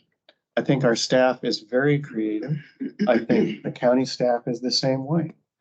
I was really impressed to hear that there have been some meetings before this meeting between legal counsel. All those things are just, for me, as a mayor, really encouraging. I think a lot of stuff's going well. I think we do have an opportunity to be recognized as leaders in how to work together in a true partnership in an impact area. Al, Mr. Chairman? I'm just gonna say ditto. I always felt like one of my jobs as a commissioner is to build a communication and go and meet people and, extend an olive leaf on a lot of things. I know in the past, there's been a lot of this and people walked away from a lot of stuff that they should have stayed at the table and discussed. I feel like I could talk to any of you guys any day of the week if something hits the fan. But it's really challenging because, as I said earlier, you guys are doing a great job, but you look at Donley and you look at Cascade and we get very little action at all. There's really not a lot of planning going on down there. And I'm concerned about that, more so for Donley than I am for Cascade. I think they're missing the boat. They should be annexing. They should be building some income into their city. They should be doing things in their city, and they're missing a really vital chance to make a name for themselves. But I enjoy this. This is fun to get together with you guys. We did it last year, I think. But I do have really one tough question, and it's been bothering me for a couple of years. I went to the sewer meeting here last year and was kind of stated over and over that you guys are pretty well maxed on your sewer. And I think we're going to see the day when somebody's going to come in and say, I can't be in an area of impact because you're never going to annex us because you don't have enough septic to take it. And I'm pretty sure somebody's going to nail us for that. I'm here to ask, is there anything that the county can do to help you guys to get your septic, your sewer system, all that up and coming? Because it was stated twice at the meeting. I know I asked both times that you don't have enough to even take the infill in the city. And I think we're going to see some stuff come out of the legislature maybe this year or next year on these area of impacts, because Middleton and Star are fighting over it. Big fight down there. Lots of money have already been spent on that. And if you can't provide city services, they may say you don't get an area impact. And so I want us to be ready for that if that happens. And whatever we can do as a county level to help with that, we need to get that problem solved fast. Yeah, and I mean, I can just give you a brief update just because I listened into the sewer board meeting. They're still working on the master plan. Hopefully they're going to have some findings soon, but we haven't seen like their model and we haven't been able to review any of the information. So we still don't really know. I think what they were doing was taking the zoning map and trying to plan for it and then figuring out like strategic capital upgrades and things like that. But I don't think we're far enough along in the process. I think sewer is important. I think it's one utility though. That's now technically controlled by another taxing district, right? Well, if you guys had sewer right now, we wouldn't probably even be here because you'd have a lot of these areas already annexed into your city. Well, the sewer district boundary is different than the city and impact zone. So they have their own boundary that's different than both of ours. Which makes it more like another level of complexity, right? Like, so the sewer district formed to provide sewer for all the houses that are on the lake that are in the impact area, right? To get them off of septic. That's how it originally started. And so it is interesting because they're in impact area, but not necessarily they're in city. And now, right, they have the city, the old city system. So it's, I mean, there's kind of like a lot of layers to it too, in terms of boundaries and jurisdiction. And it intrigues me because right now, most of the growth we're getting is in Donley because they have sewer. At the table with this. If you took those overlay zones and looked at them, because I just talked to Jeff too, and he said, we absolutely have no plan ever to go outside of their boundaries. So, I think we need to overlay some way that sewer district. Well, not just that, but I think the city, because in some areas, the district has different density allotment than what city has. So Michelle, when we move forward with that, I think, and I know we're in discussion on that, but I think this needs to look at their zoning and match it, or somehow with the sewer district, match it in certain areas, because they have some different density than we have in our That's been zoning. kind of part of the conversations, part of the master plan is trying to, I mean, we have some densities on our zoning map that are essentially unachievable regardless of sewer because of other development standards. So the idea of like maybe bringing it more back into sort of reality, a lot of that density was added back in like 2006 when we had the inclusionary housing ordinance. It was an offset for requiring housing, right? Like, so that was the trade-off. And so I think some of that has never really been brought back to reality. And so we've been having those conversations like with their planner and engineer about what are realistic growth projections in all of these different areas and how can we make sure that they're getting service. Updated plan here, it should encompass that, so everything matches. Yeah. And Bill, going back to your comment, I think that's right on. I think the sewer district needs to hear from the county of what you think is appropriate. And if you believe that, urban sprawl is a problem, could be a problem outside the area of impact, and have some opinions on that, you should be at the table, county commissioners. they were at the sewer district meeting. Yeah, and I didn't mean to open a can of worms tonight. I know. That's like a whole separate. On this for long. I think it's gonna really limit the city of McCall if you don't fix it. This is Lyle. Lyle, yeah. Big up. I would like to concur with what Elt just said. It is a can of worms. It's actually being opened as we speak, and it is complicated in other ways too. So McCall is probably less growth minded as a population, not as a city council, but as the people we represent than perhaps some of the other cities.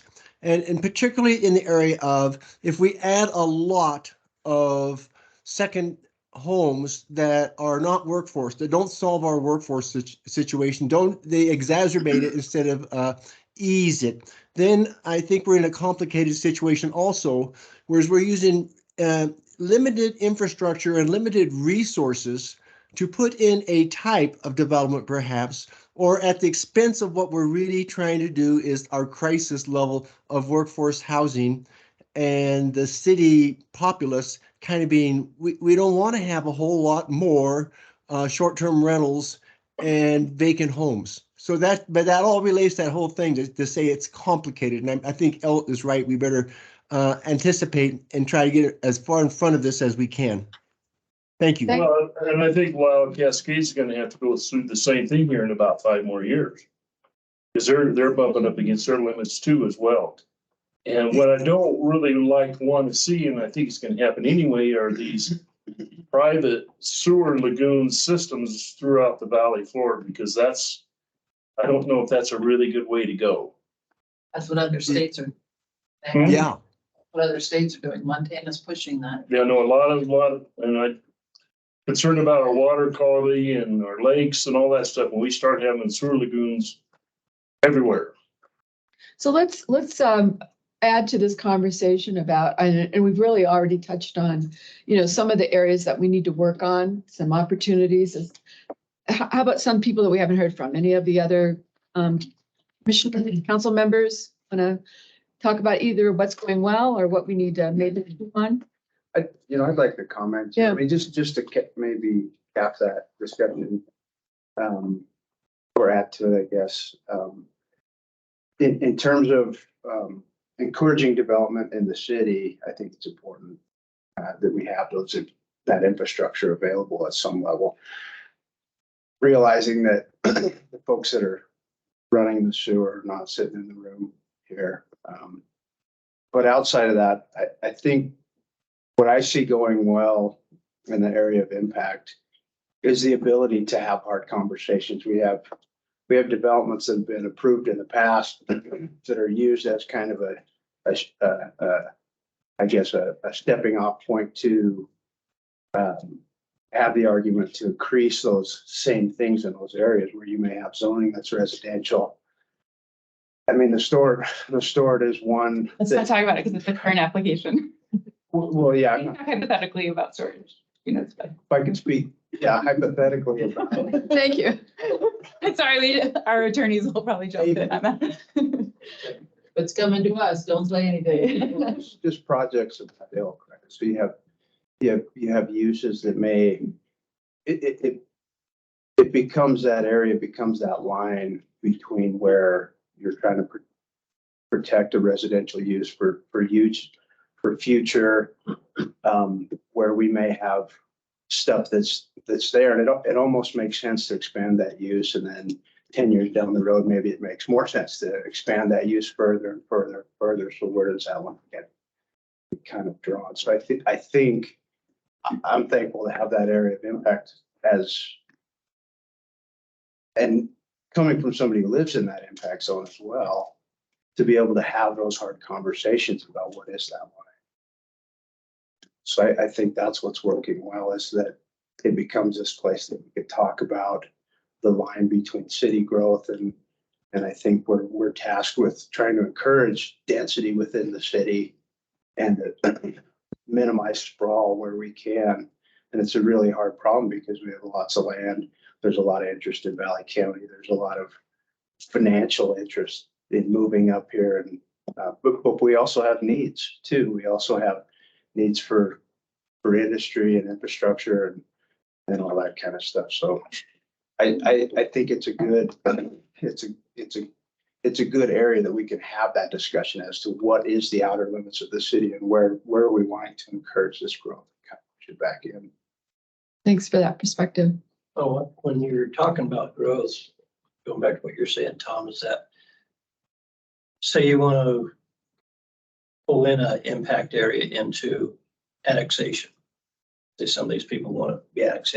What is their expectation in your mind that they're expecting if they say, okay, we'd like our little subdivision and annex into the city? What are they going to be expecting to get from the city of McCall when that happens? Are they talking services? Are they talking? Services. Yeah, so I mean, I'll use an example. There's a subdivision that's on Wells and they have very poor water pressure.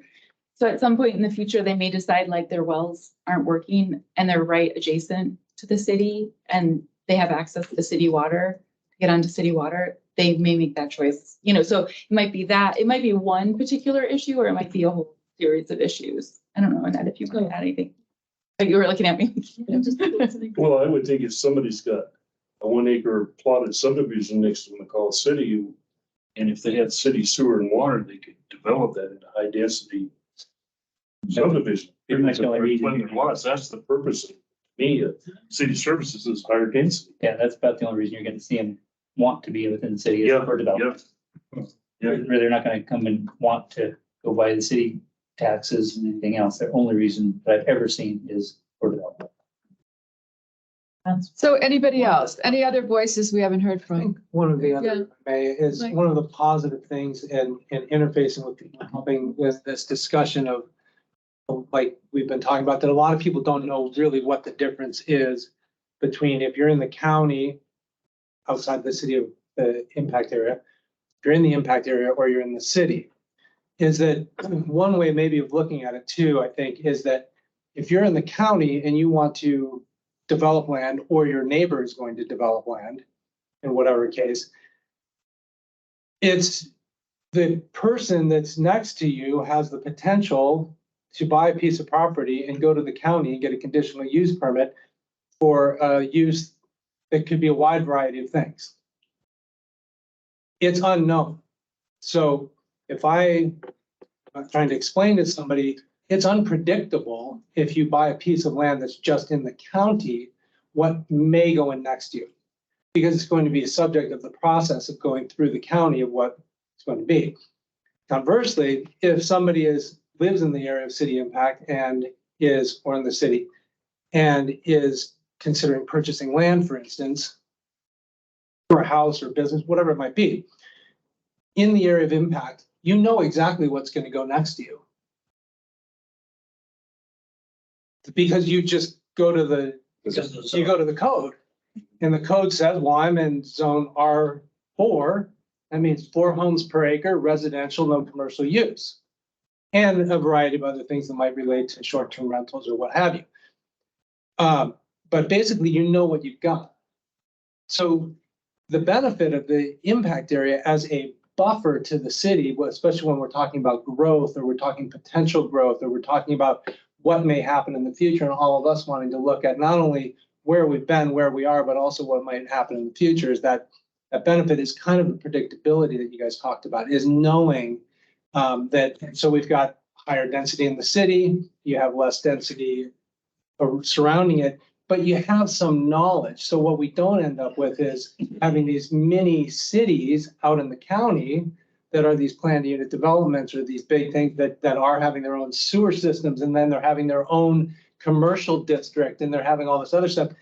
Whereas our community, the people that live here, and the community is people that are residents of the city, residents of the county, own second homes, visit here, they've all gotten to weigh in. And that's the 2018 McCall Area Comprehensive Plan that was adopted by the city and the county that all ties in. So this is all a good thing, I think. And that's one way of just kind of framing it, that a lot of people, you know, right, because for instance, in my day job, I interface with people that are coming to the area and explaining to them and trying to have a succinct way to explain it to them so they can understand what you've got.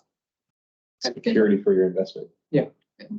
Yeah. In stating that though, Mike, so that's one of the concerns I have in the city impact area, because you guys are zoned R10 in a lot of it. I mean, 1 home per 10 in the impact area of the city. So what is that growth pattern? That is built to those boundaries, unless somebody takes around and rezones it. And so there is, you know, that isn't, to me, R10 is a county code. It's not city. I mean, how many times if the city of Meridian would have had a bunch of 10-acre parcels, you know, surrounding it, and they're growing into that, now you've got these huge pockets of you know, just mini farms. Well, if you think of that though, like so you've got R10 zoning, 1 home per 10 acres, or you've got the rural estate or what have you, the larger acreage zoning.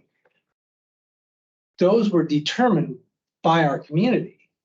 Future land use plan, the comp plan wasn't city council at the time, didn't make that decision, didn't say, well, I just want farms, or I want this, or I want that. It was the community's input that decided we want to have these areas, you know, like around the lake that are not high density. Like, I mean, there's not a lot of people that probably want high density all the way around the lake. It's our watershed.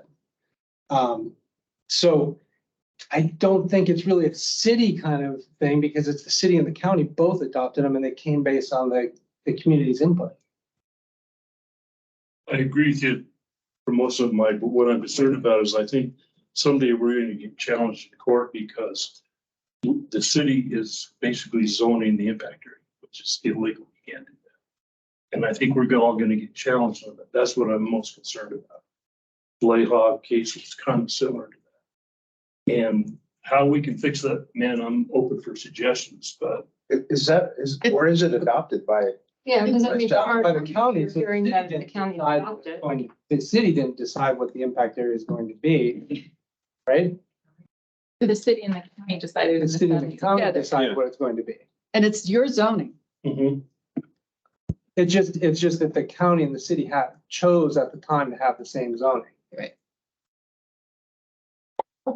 Okay, so any other voices we haven't heard from, either on any of these questions? And if not, then we'll take a little break, and we're going to try to organize some of these directions and who's going to do it and what's the priority. Everybody thinks what we should tackle first or second, third. So how long a break do we want to take? Like, is there anybody who didn't get to speak to this question? Yeah, is anybody who didn't get to talk about I want to make sure we capture anything else more that's not working well? Yeah. Needs to be fixed. The heat's it's a little hot in here right now. Get it like, there's chlorine. So are you saying, does anything need to be fixed? Are we covering that now? Yeah. Yeah. Uh-huh. I have like hard to dos and soft to dos. Give us all of them. Cindy. Go, Cinda.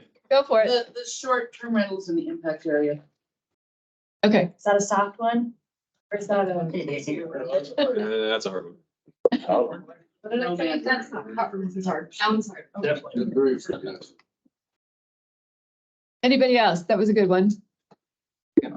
I'll add the endowment lands. I mean, we had a lot of friction there. When things come up, it'd be nice to be able to figure out what we're doing before, there's a immediate crisis. Yeah. I agree with that. I think we should find some resolution together before it hits newspapers. In disagreement. Well, and I think it's important we don't end up like Cougar Island where the state comes in and says, oh, I'm gonna do, what was it, 7 parcels or 8, and then we're gonna sell it off that way. We had no input on any of that. I feel like, hey, if you guys are gonna auction this off, this is what all of us would like to see. As far as density or roads or whatever, but just to hand us, here's what we're gonna do. The state's pretty hard to put on stuff like that. And that's, to my mind, is gonna be twofold or 10 times fold greater when the state 80 goes to auction. I think how we get in front and say we have a vision for that and what we can do in order to create the city vision that has been in the comp plan. So, it just goes to emphasize that point again. Cougar Island we'll see again real soon. So events in the impact area also. Fences, what? Events.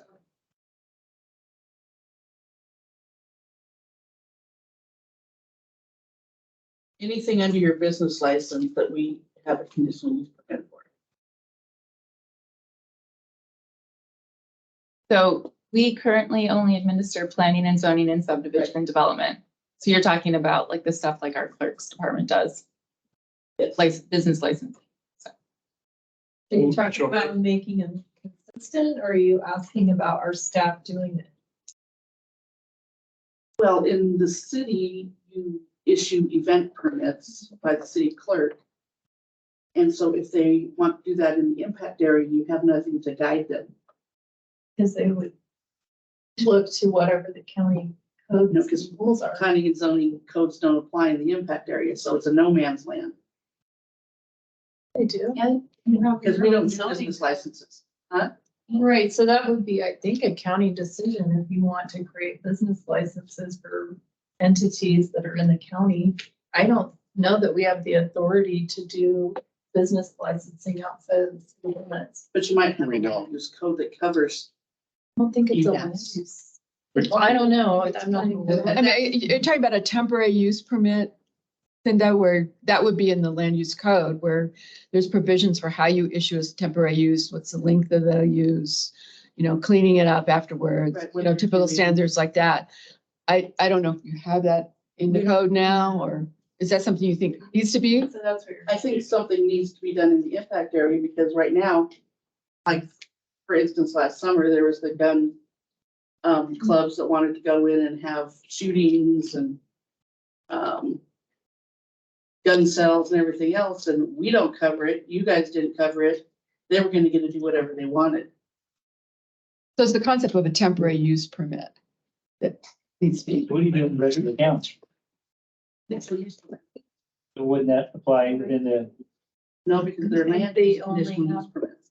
They've only adopted. There's no other the permit besides a impact area conditional use permit. ordinance.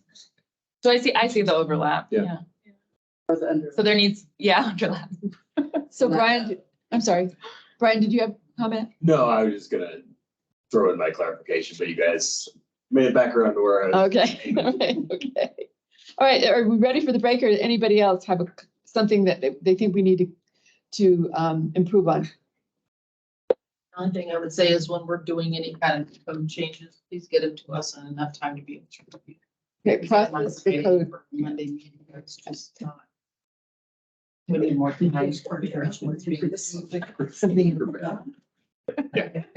Yeah, timeline. Okay, so 5-10 minute, how long? do you have? 5 minutes? 5 minutes. Let's take a 5-minute stretch, get more pizza, Guys, get anything? back and break. Yeah,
and I kind of went through and tried to group some of these areas where we need to work on and move forward on, and also some prioritization. So we've kind of boxed them out. You see the first one, what needs attention under there's code enforcement. I think we had a really good discussion about that and some areas that need to be improved on in terms of penalties and processing and responsibilities.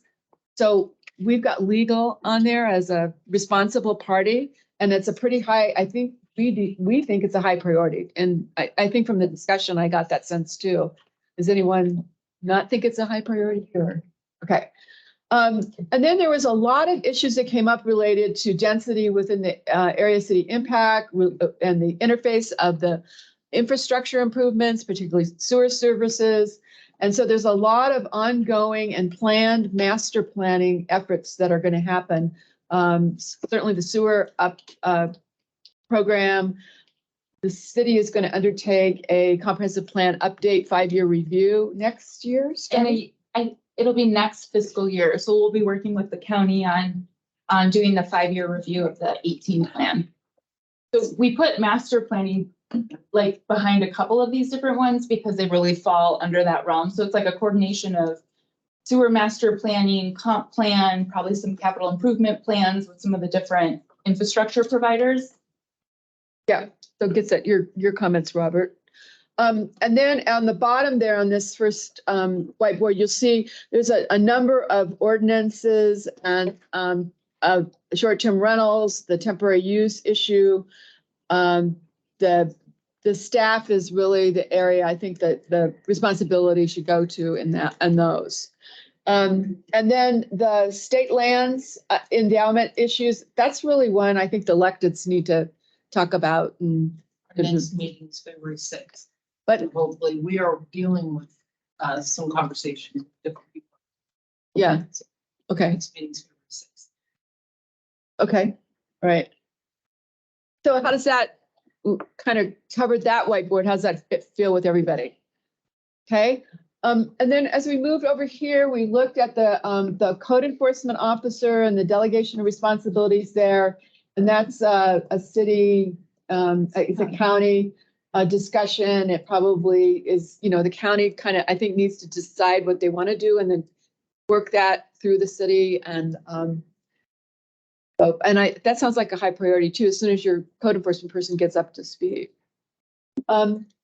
And then we've got a piece that kind of relates to communication and public education. And there's a number of issues there that we talked about. And that's that next red square. And then more legal. The to-do. It's really big. And a lot of these fall, it seems to me, in an MOU or an agreement, a joint agreement in terms of processing procedures, delegation of authorities, and how you do business together. I mean, one of the good things about putting together that MOU is a well-drafted agreement will serve as a framework to really focus on each of these issues because we'll have to address as we work through that agreement. So anyway. So we started that one because we thought that was kind of the priority. Yeah. The MOU we thought was sort of the umbrella for all of these things. I mean, some of these things I think, right, like the conversation about endowments is already happening. And so that makes sense. It's elected. I mean, I think some of these other things like the temporary use permit is something like staff can work on drafting to bring forth. And so we can, it doesn't mean just because we're waiting for the MOU, we can't be working on these other things at the same time.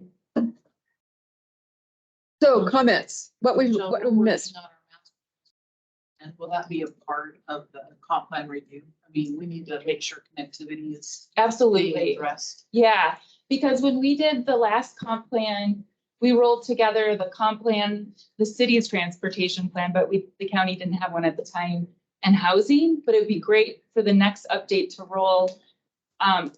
Would include the city stuff that's already been done, and then roll the county stuff, and then it's all in one place. Because that's really helpful, where people don't have to go to all these separate plans to find the information. Well, and just so you guys know, we've been tossing around the idea lately about trying to approve West Mountain Road from Tamarack North to McCall as an alternate route. As you know, we're catching a lot of heat over the S Bridge. And I think the S Bridge is doing a fine job of slowing people down. Right. Sometimes it's really hard, but the issue with that is it's still a good rated bridge. And so we're a long ways away from coming up with $25 or $30 million to replace that. But we're gonna look and we're gonna try, but part of that is that West Mountain fix and update, and so you may have more traffic coming that way out of Tamarack.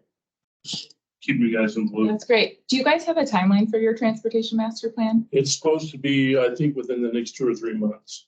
Oh, perfect. We are for now. That's great. We do Okay, have one, but it's just really an old one. It's outdated. I think it was 08. perfect. Okay. Because land use and transportation, it's great to get those things together.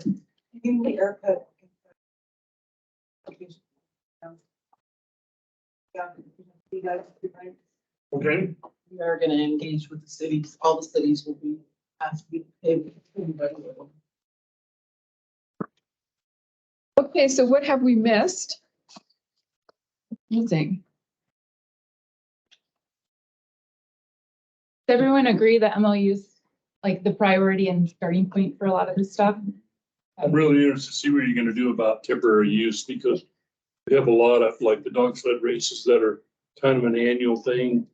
And, you know, the issue with the rifle raids, that kind of stuff we had last year, but we want to encourage, I think, those people to come up and have fun. And to me, if they come up and they're gonna do a 1 day a year, maybe that's okay. But if it becomes a weekend thing or a monthly thing, then I think we need to get involved with the CUP, especially if it's in a heavy populated neighborhood or something like that. But we don't want to discourage temporary use. I think that's what sells us up here. Just my own personal feelings. Snow bike racing. A lot of that doesn't happen in the impact area. So that's gonna be. No, it's all over the valley. Oh, yeah. Okay, we've got staff assigned to that one, I think.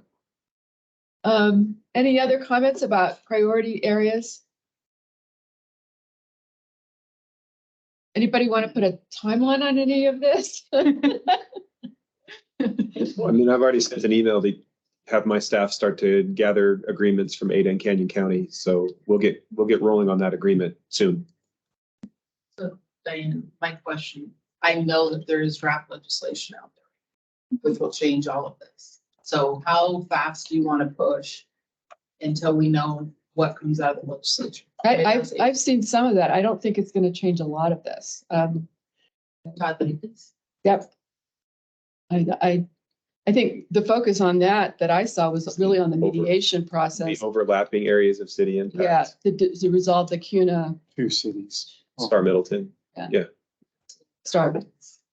Yeah, right. I mean, you're absolutely right. I mean, we don't know what's going to come out of the legislature. That's a big question mark. I mean, I doubt that we're going to do away with areas of city impact, but I think to your point, it would be safe not to finalize this MOU until after at least this legislative session's over and we know what damage has been done. I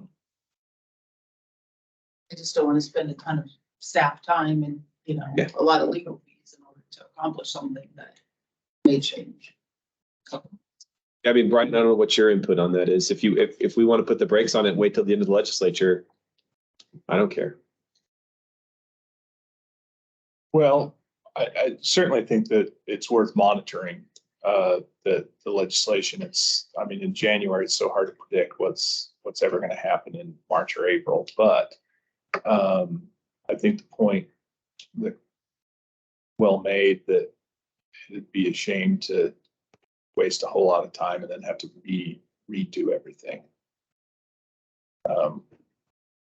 So we have a different opinion, some of us, that we have lobbyists that help us monitor some of these things as a resort community. And also the AIC that we look to, that we're a full member. And we've asked this question, and the interpretation we've heard is more along the lines of what you've heard, Bill. So that's why I think council and city staff are interested in getting going on this MOU. So What I would anticipate is you probably won't see so city council and county commissioners won't see the MOU until after the legislature's over, but probably it would be time well spent for Brian and I at least to get a framework going. Sure. That's fine. Okay. I agree with Bob. I wouldn't wait for the legislature. Let's do our own thing. Live with the rules that we got. Good. Well, that was a good timeline. Staff, are you ready to commit to some of these staffing? But I'm curious about like the event. Cinda, I feel like is that a county-wide permit that would apply to everywhere in the county, including the McCall impact area? No, our county ordinances that require conditional use permits are unincorporated areas outside the city of McCall impact. So if you have a one-day event, you have to get a conditional use permit? Yes. Should we be looking at that, handling that? Should we have an event permit versus getting a? The ones I think, sorry for interrupting, Cinda, but the ones that we started doing the CUPs on were the ones that were coming back every year. Because we had issues with, there's no sanitation, bathrooms, trash, nobody picked it up. So we had to step in and say, wait, you guys can do this again this year, these things about to do for us. Give some structure. But the initial one, whether it's, a mountain bike race or something like that, that's the first time around, I think we need to give them as much slack as we can because we want that up here. It's a good thing to use. If it's a one-time event, there's a permit from the sheriff's office for gatherings over 500. Thank you. That would apply to the area. Yeah. If, there was a gathering 400 or less, there would be nothing in the impact there. 499 people, is still a lot of people. And I would think like sheriff's office, So it's not Yeah. an event, it's not really plan. A little different. It's still understand why that doesn't apply. I wish we probably want to discuss that. But it wouldn't Probably because apply like to your me. mind sits in the area. So they adopted it in a way That's what I'm that's saying. nice outside. Not really unincorporated something. Yeah, I mean, we'd have to look at what they draft. Yeah, Because that's like the clerk issues it in the city. Right. it's for the sure. Event on good somewhere. Yeah, there's a set Right. list of things that you have to provide to get any sort of permit. So we can require all of the things just on a permit instead of actually doing the CDP.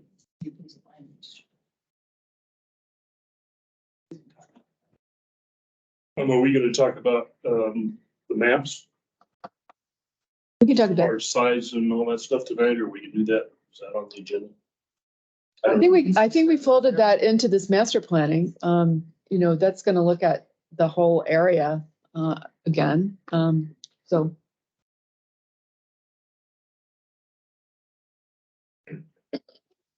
When are you doing the master plan? So our plan is to do it next fiscal year to start the comp plan update. And it's not a full rewrite this time, it's just a review. So hopefully a less heavy lift. Well, that's when we. So you guys would be completely We can engaged comment in on that the maps process. then. Yeah, and you guys would be totally engaged from the beginning on that. Yeah, I think what we did was at the very end of the comprehensive plan, there's actually this matrix of action items. And so we've gone through and we've done an audit and we've actually accomplished a lot of the stuff like within 5 years. So we need to go back and say, okay, now what and what's changed and what needs to be updated. So it's kind of a review update, but it'll be a formal update with a whole public process and you guys will be engaged in that. Rather than waiting another 10 years, we thought, let's do a 5-year Well, review. and correct me if I'm wrong, but I think part of this legislation is they want us to do this every 5 years. Not wait, not 10 years, but every 5. Yeah, I haven't seen that, but that wouldn't surprise me.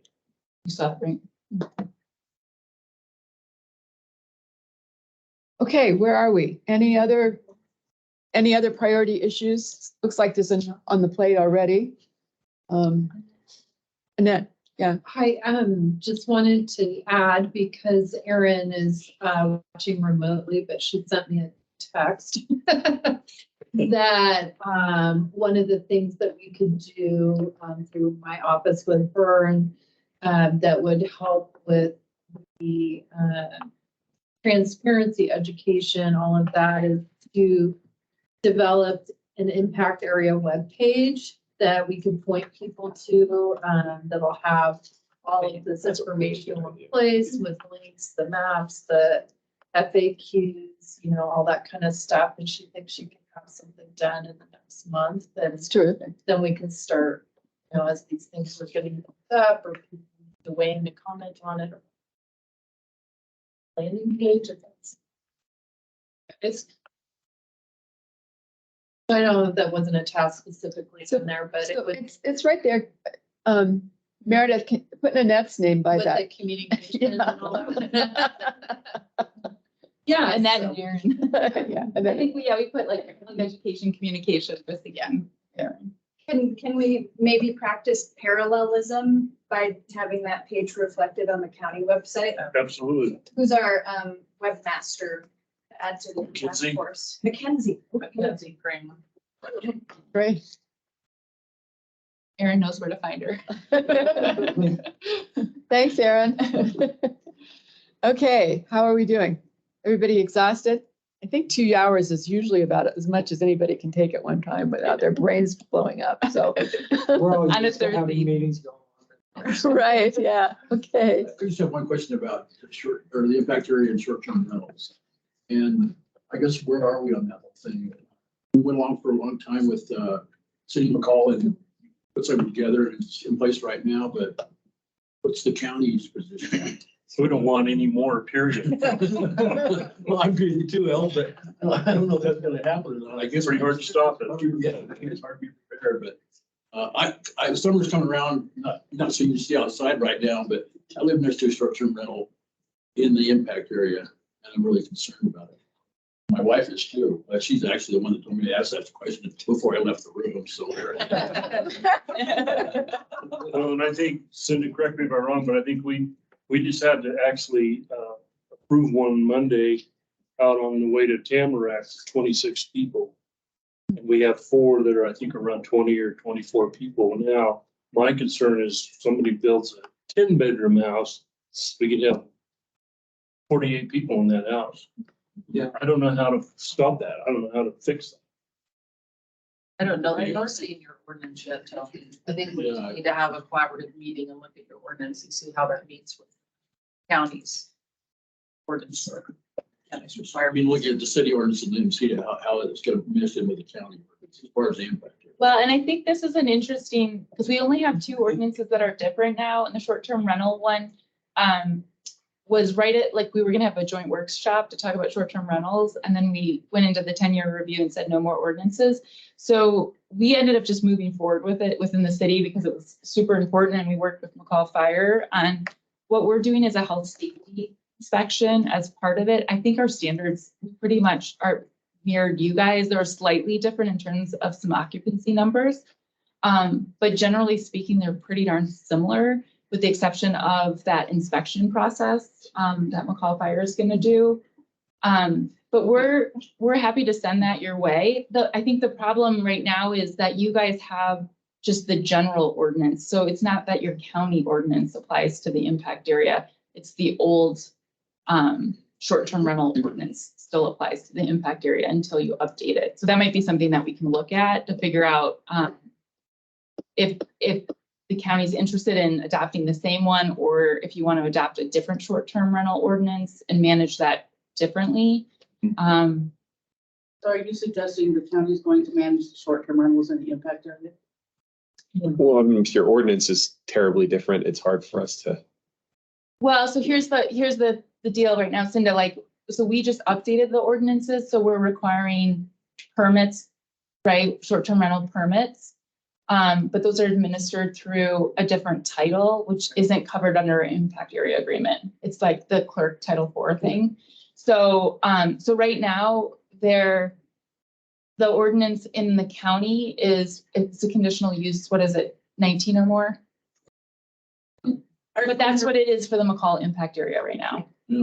So we have the county ordinance, we have the impact area ordinance. And then we have a city ordinance. And the city ordinance and the county ordinance, they're actually pretty darn similar right now. It's just the impact areas a little. It's basically no man's land because we didn't do any updates. We just stopped, right? So so right now we've got that little bit of a gap and we've got to figure that out probably before summer.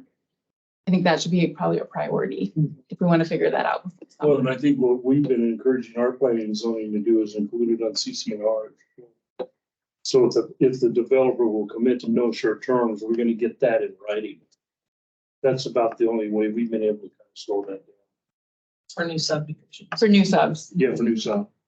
A lot of these are existing and I think, we don't know exactly how many are in the impact area, but we have a lot in the city. I think we're probably the highest in the state in terms of. 800 or 900 now? No, we're more like. 700. That's in the county. That's a, Yeah, I think in the county, we probably. that's city We're trying to limits. find out. That's one of the things our code enforcement is doing is trying to find out who these people are. So Yeah. maybe down the road, set up a registration so we at least know. Well, we have a registration. They have to get a permit. But it's getting there. So I guess that begs the question, are we willing to move forward on some ordinance changes to like stopgap while we're working on the MOU? I'm just concerned about time, like it takes kind of like 4 months to get it through the whole process. It sounded like there was interest in the workshop that you originally planned, but maybe to workshop talking about that in terms of what could be done. Because we have the material ready to go pretty much, right? So it's And just getting on your schedule to show. And it doesn't need to go to planning and zoning. They already made Right. recommendation. So it basically just needs to go to the county commissioners. For a workshop discussion. What was the other one? There was something about food trucks. Yeah, there was basically like we called it like a cleanup. So it was mostly small things and it included trucks.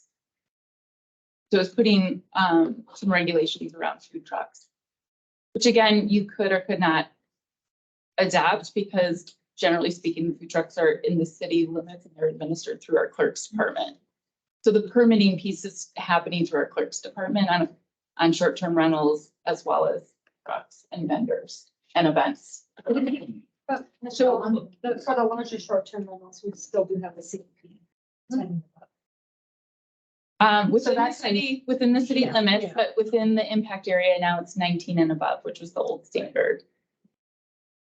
So that's the current So that ordinance still we have kind of to. goes through, I guess I'm just making a point, you're saying that permits go through the clerk's office, but, and those for the larger short-term rentals do as well, but there's also the additional step of CUP, which is kind of puts it into the land use. Yeah.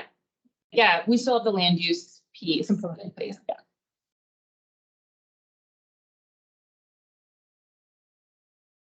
Okay, we're done? One other question on, Yeah, as it Mike. relates to, for the commissioners, as it relates to, like, as we're talking about zoning and we're talking about all these things, because we sometimes get the questions of, has there been further talk about when we go outside the impact area, say on the highway, any kind of town, I mean, I think it's been talked about, but any kind of, is county having any kind of zoning, like this area, you could have commercial or anything that would be kind of set in advance? Does that come up at all or any discussions there?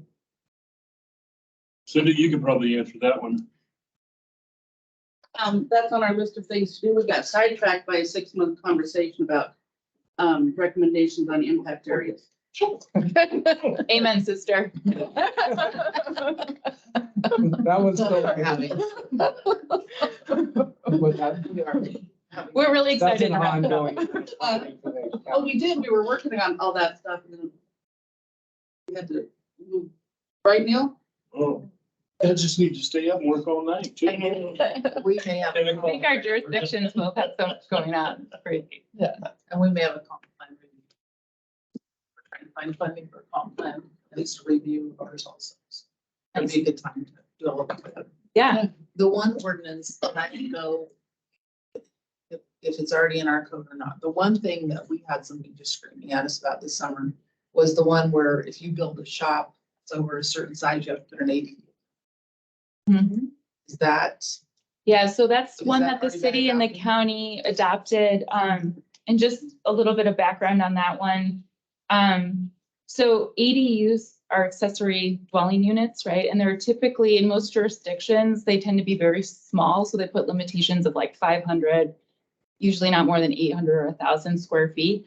What we were starting to see all over the place was basically these massive toy barns all over the place. So it's like parcels that were putting up like 3,000 plus, sometimes 5,000 plus, and planning and zoning can talk about this, square foot, like just accessory structures, which isn't really the spirit of an accessory structure.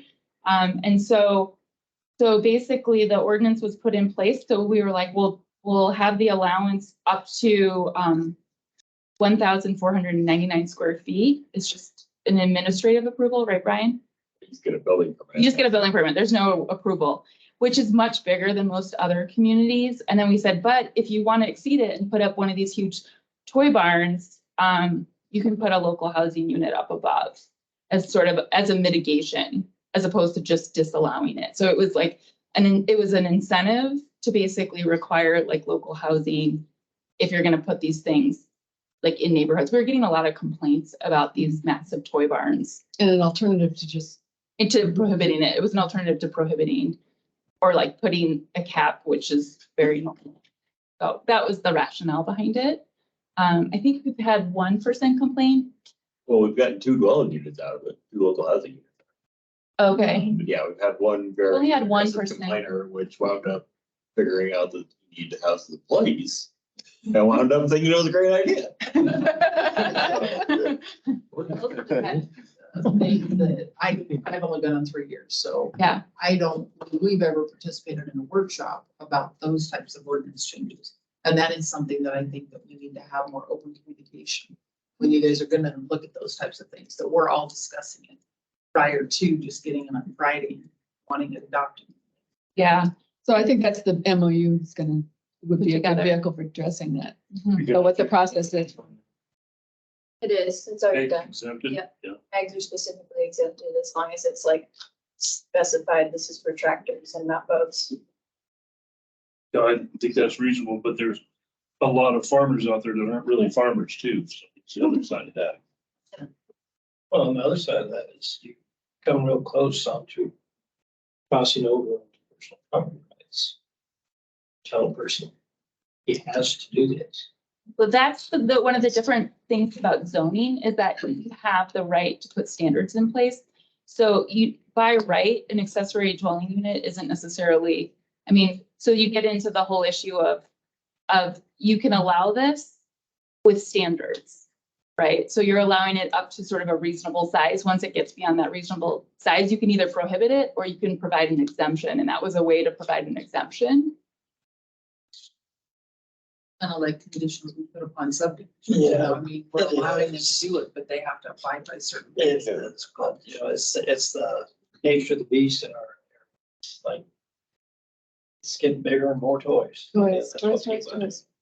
And then they turn them into short-term rentals. With the toys, with the toys. And the other thing I've heard is the architecture stamp part on building.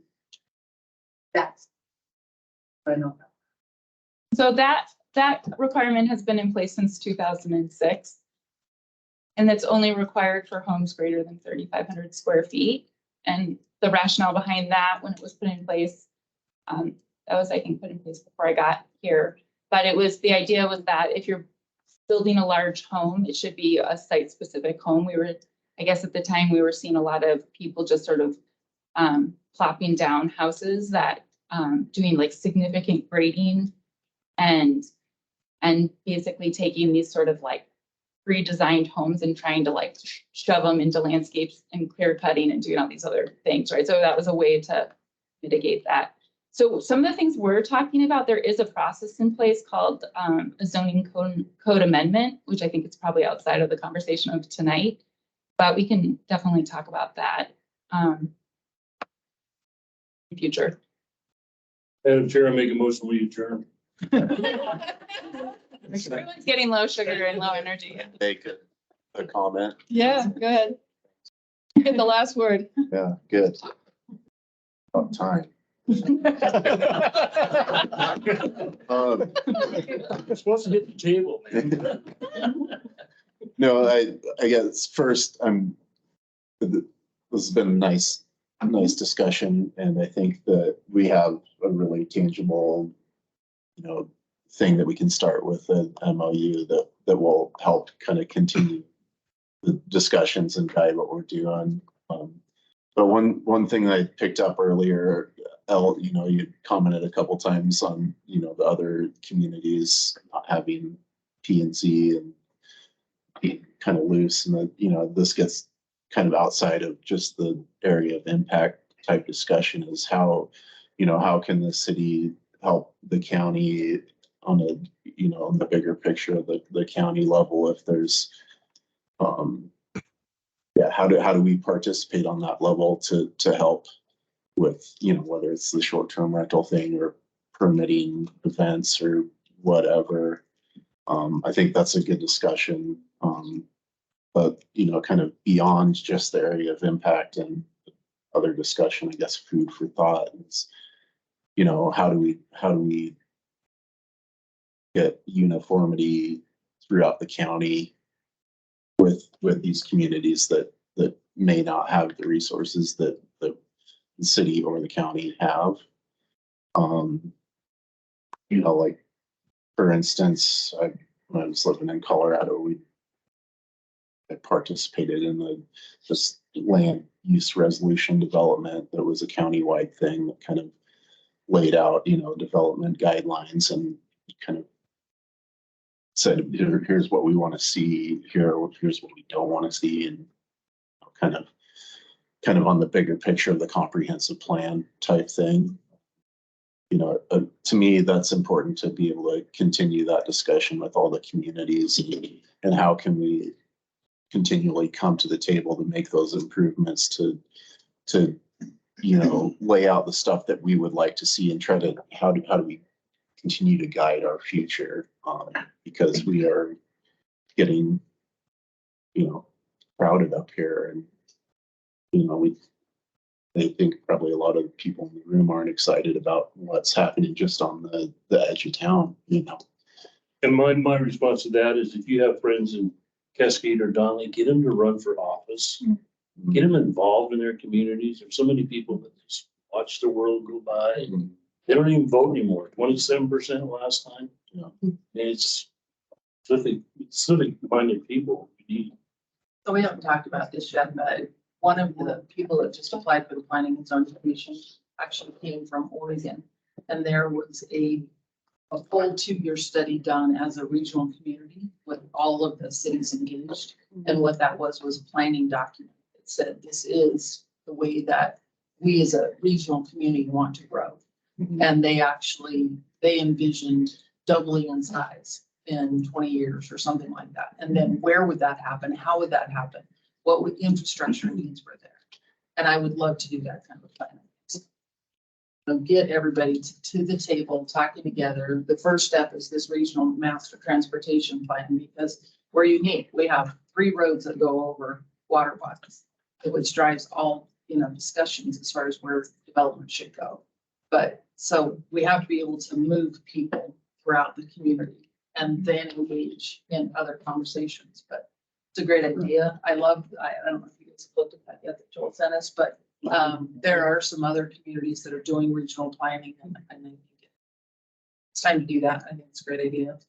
For sure. And I think even with our comp plan review here next year, the timing will be good with having the transportation plan complete. And at that point in time, in theory, the sewer hopefully is going to be complete. But that's a tough one. They tell us we don't have capacity, but when we ask what the capacity actually is, they have an answer. They don't have an answer. So we don't really know exactly what's going on. So I think having that broader discussion with multiple entities would probably help.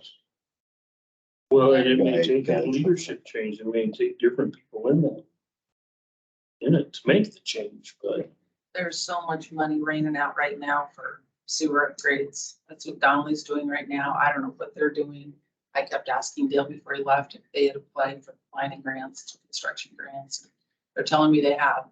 There's all kinds of money out there right now too. So if they're not utilizing it right now, then something's wrong. So they have Kate's currently going through a company. Right? I think the other communities are. Donnelly's struggling a bit. But Cascade is ours. Yeah, I mean, the MOU is a great start for this specific conversation, but I think that a lot of elements of this, this area of impacts can go countywide. And how do we adopt some of the ideas and tactics in the area of impacts on a countywide level? That's where you have those regional planning things, I guess. I think you gotta be so careful. That's where our legal counsels come in. You don't want to get sued for overstepping our bounds, There's certain ways we can work together and certain ways that we need to be really careful. We don't want to make any waves with the legislation in session. Good. Well, thanks, everyone. Yeah, thanks a lot. If you think of anything else after this meeting, like you go home and you have an aha moment, feel free to get in touch and just email me or call me or stop by City Hall or whatever. I'm happy to talk about anything. 2 o'clock in the morning? I might be up. Depends if I had drank red wine or something. Get better, Lyle. And a round of applause for Meredith. Nice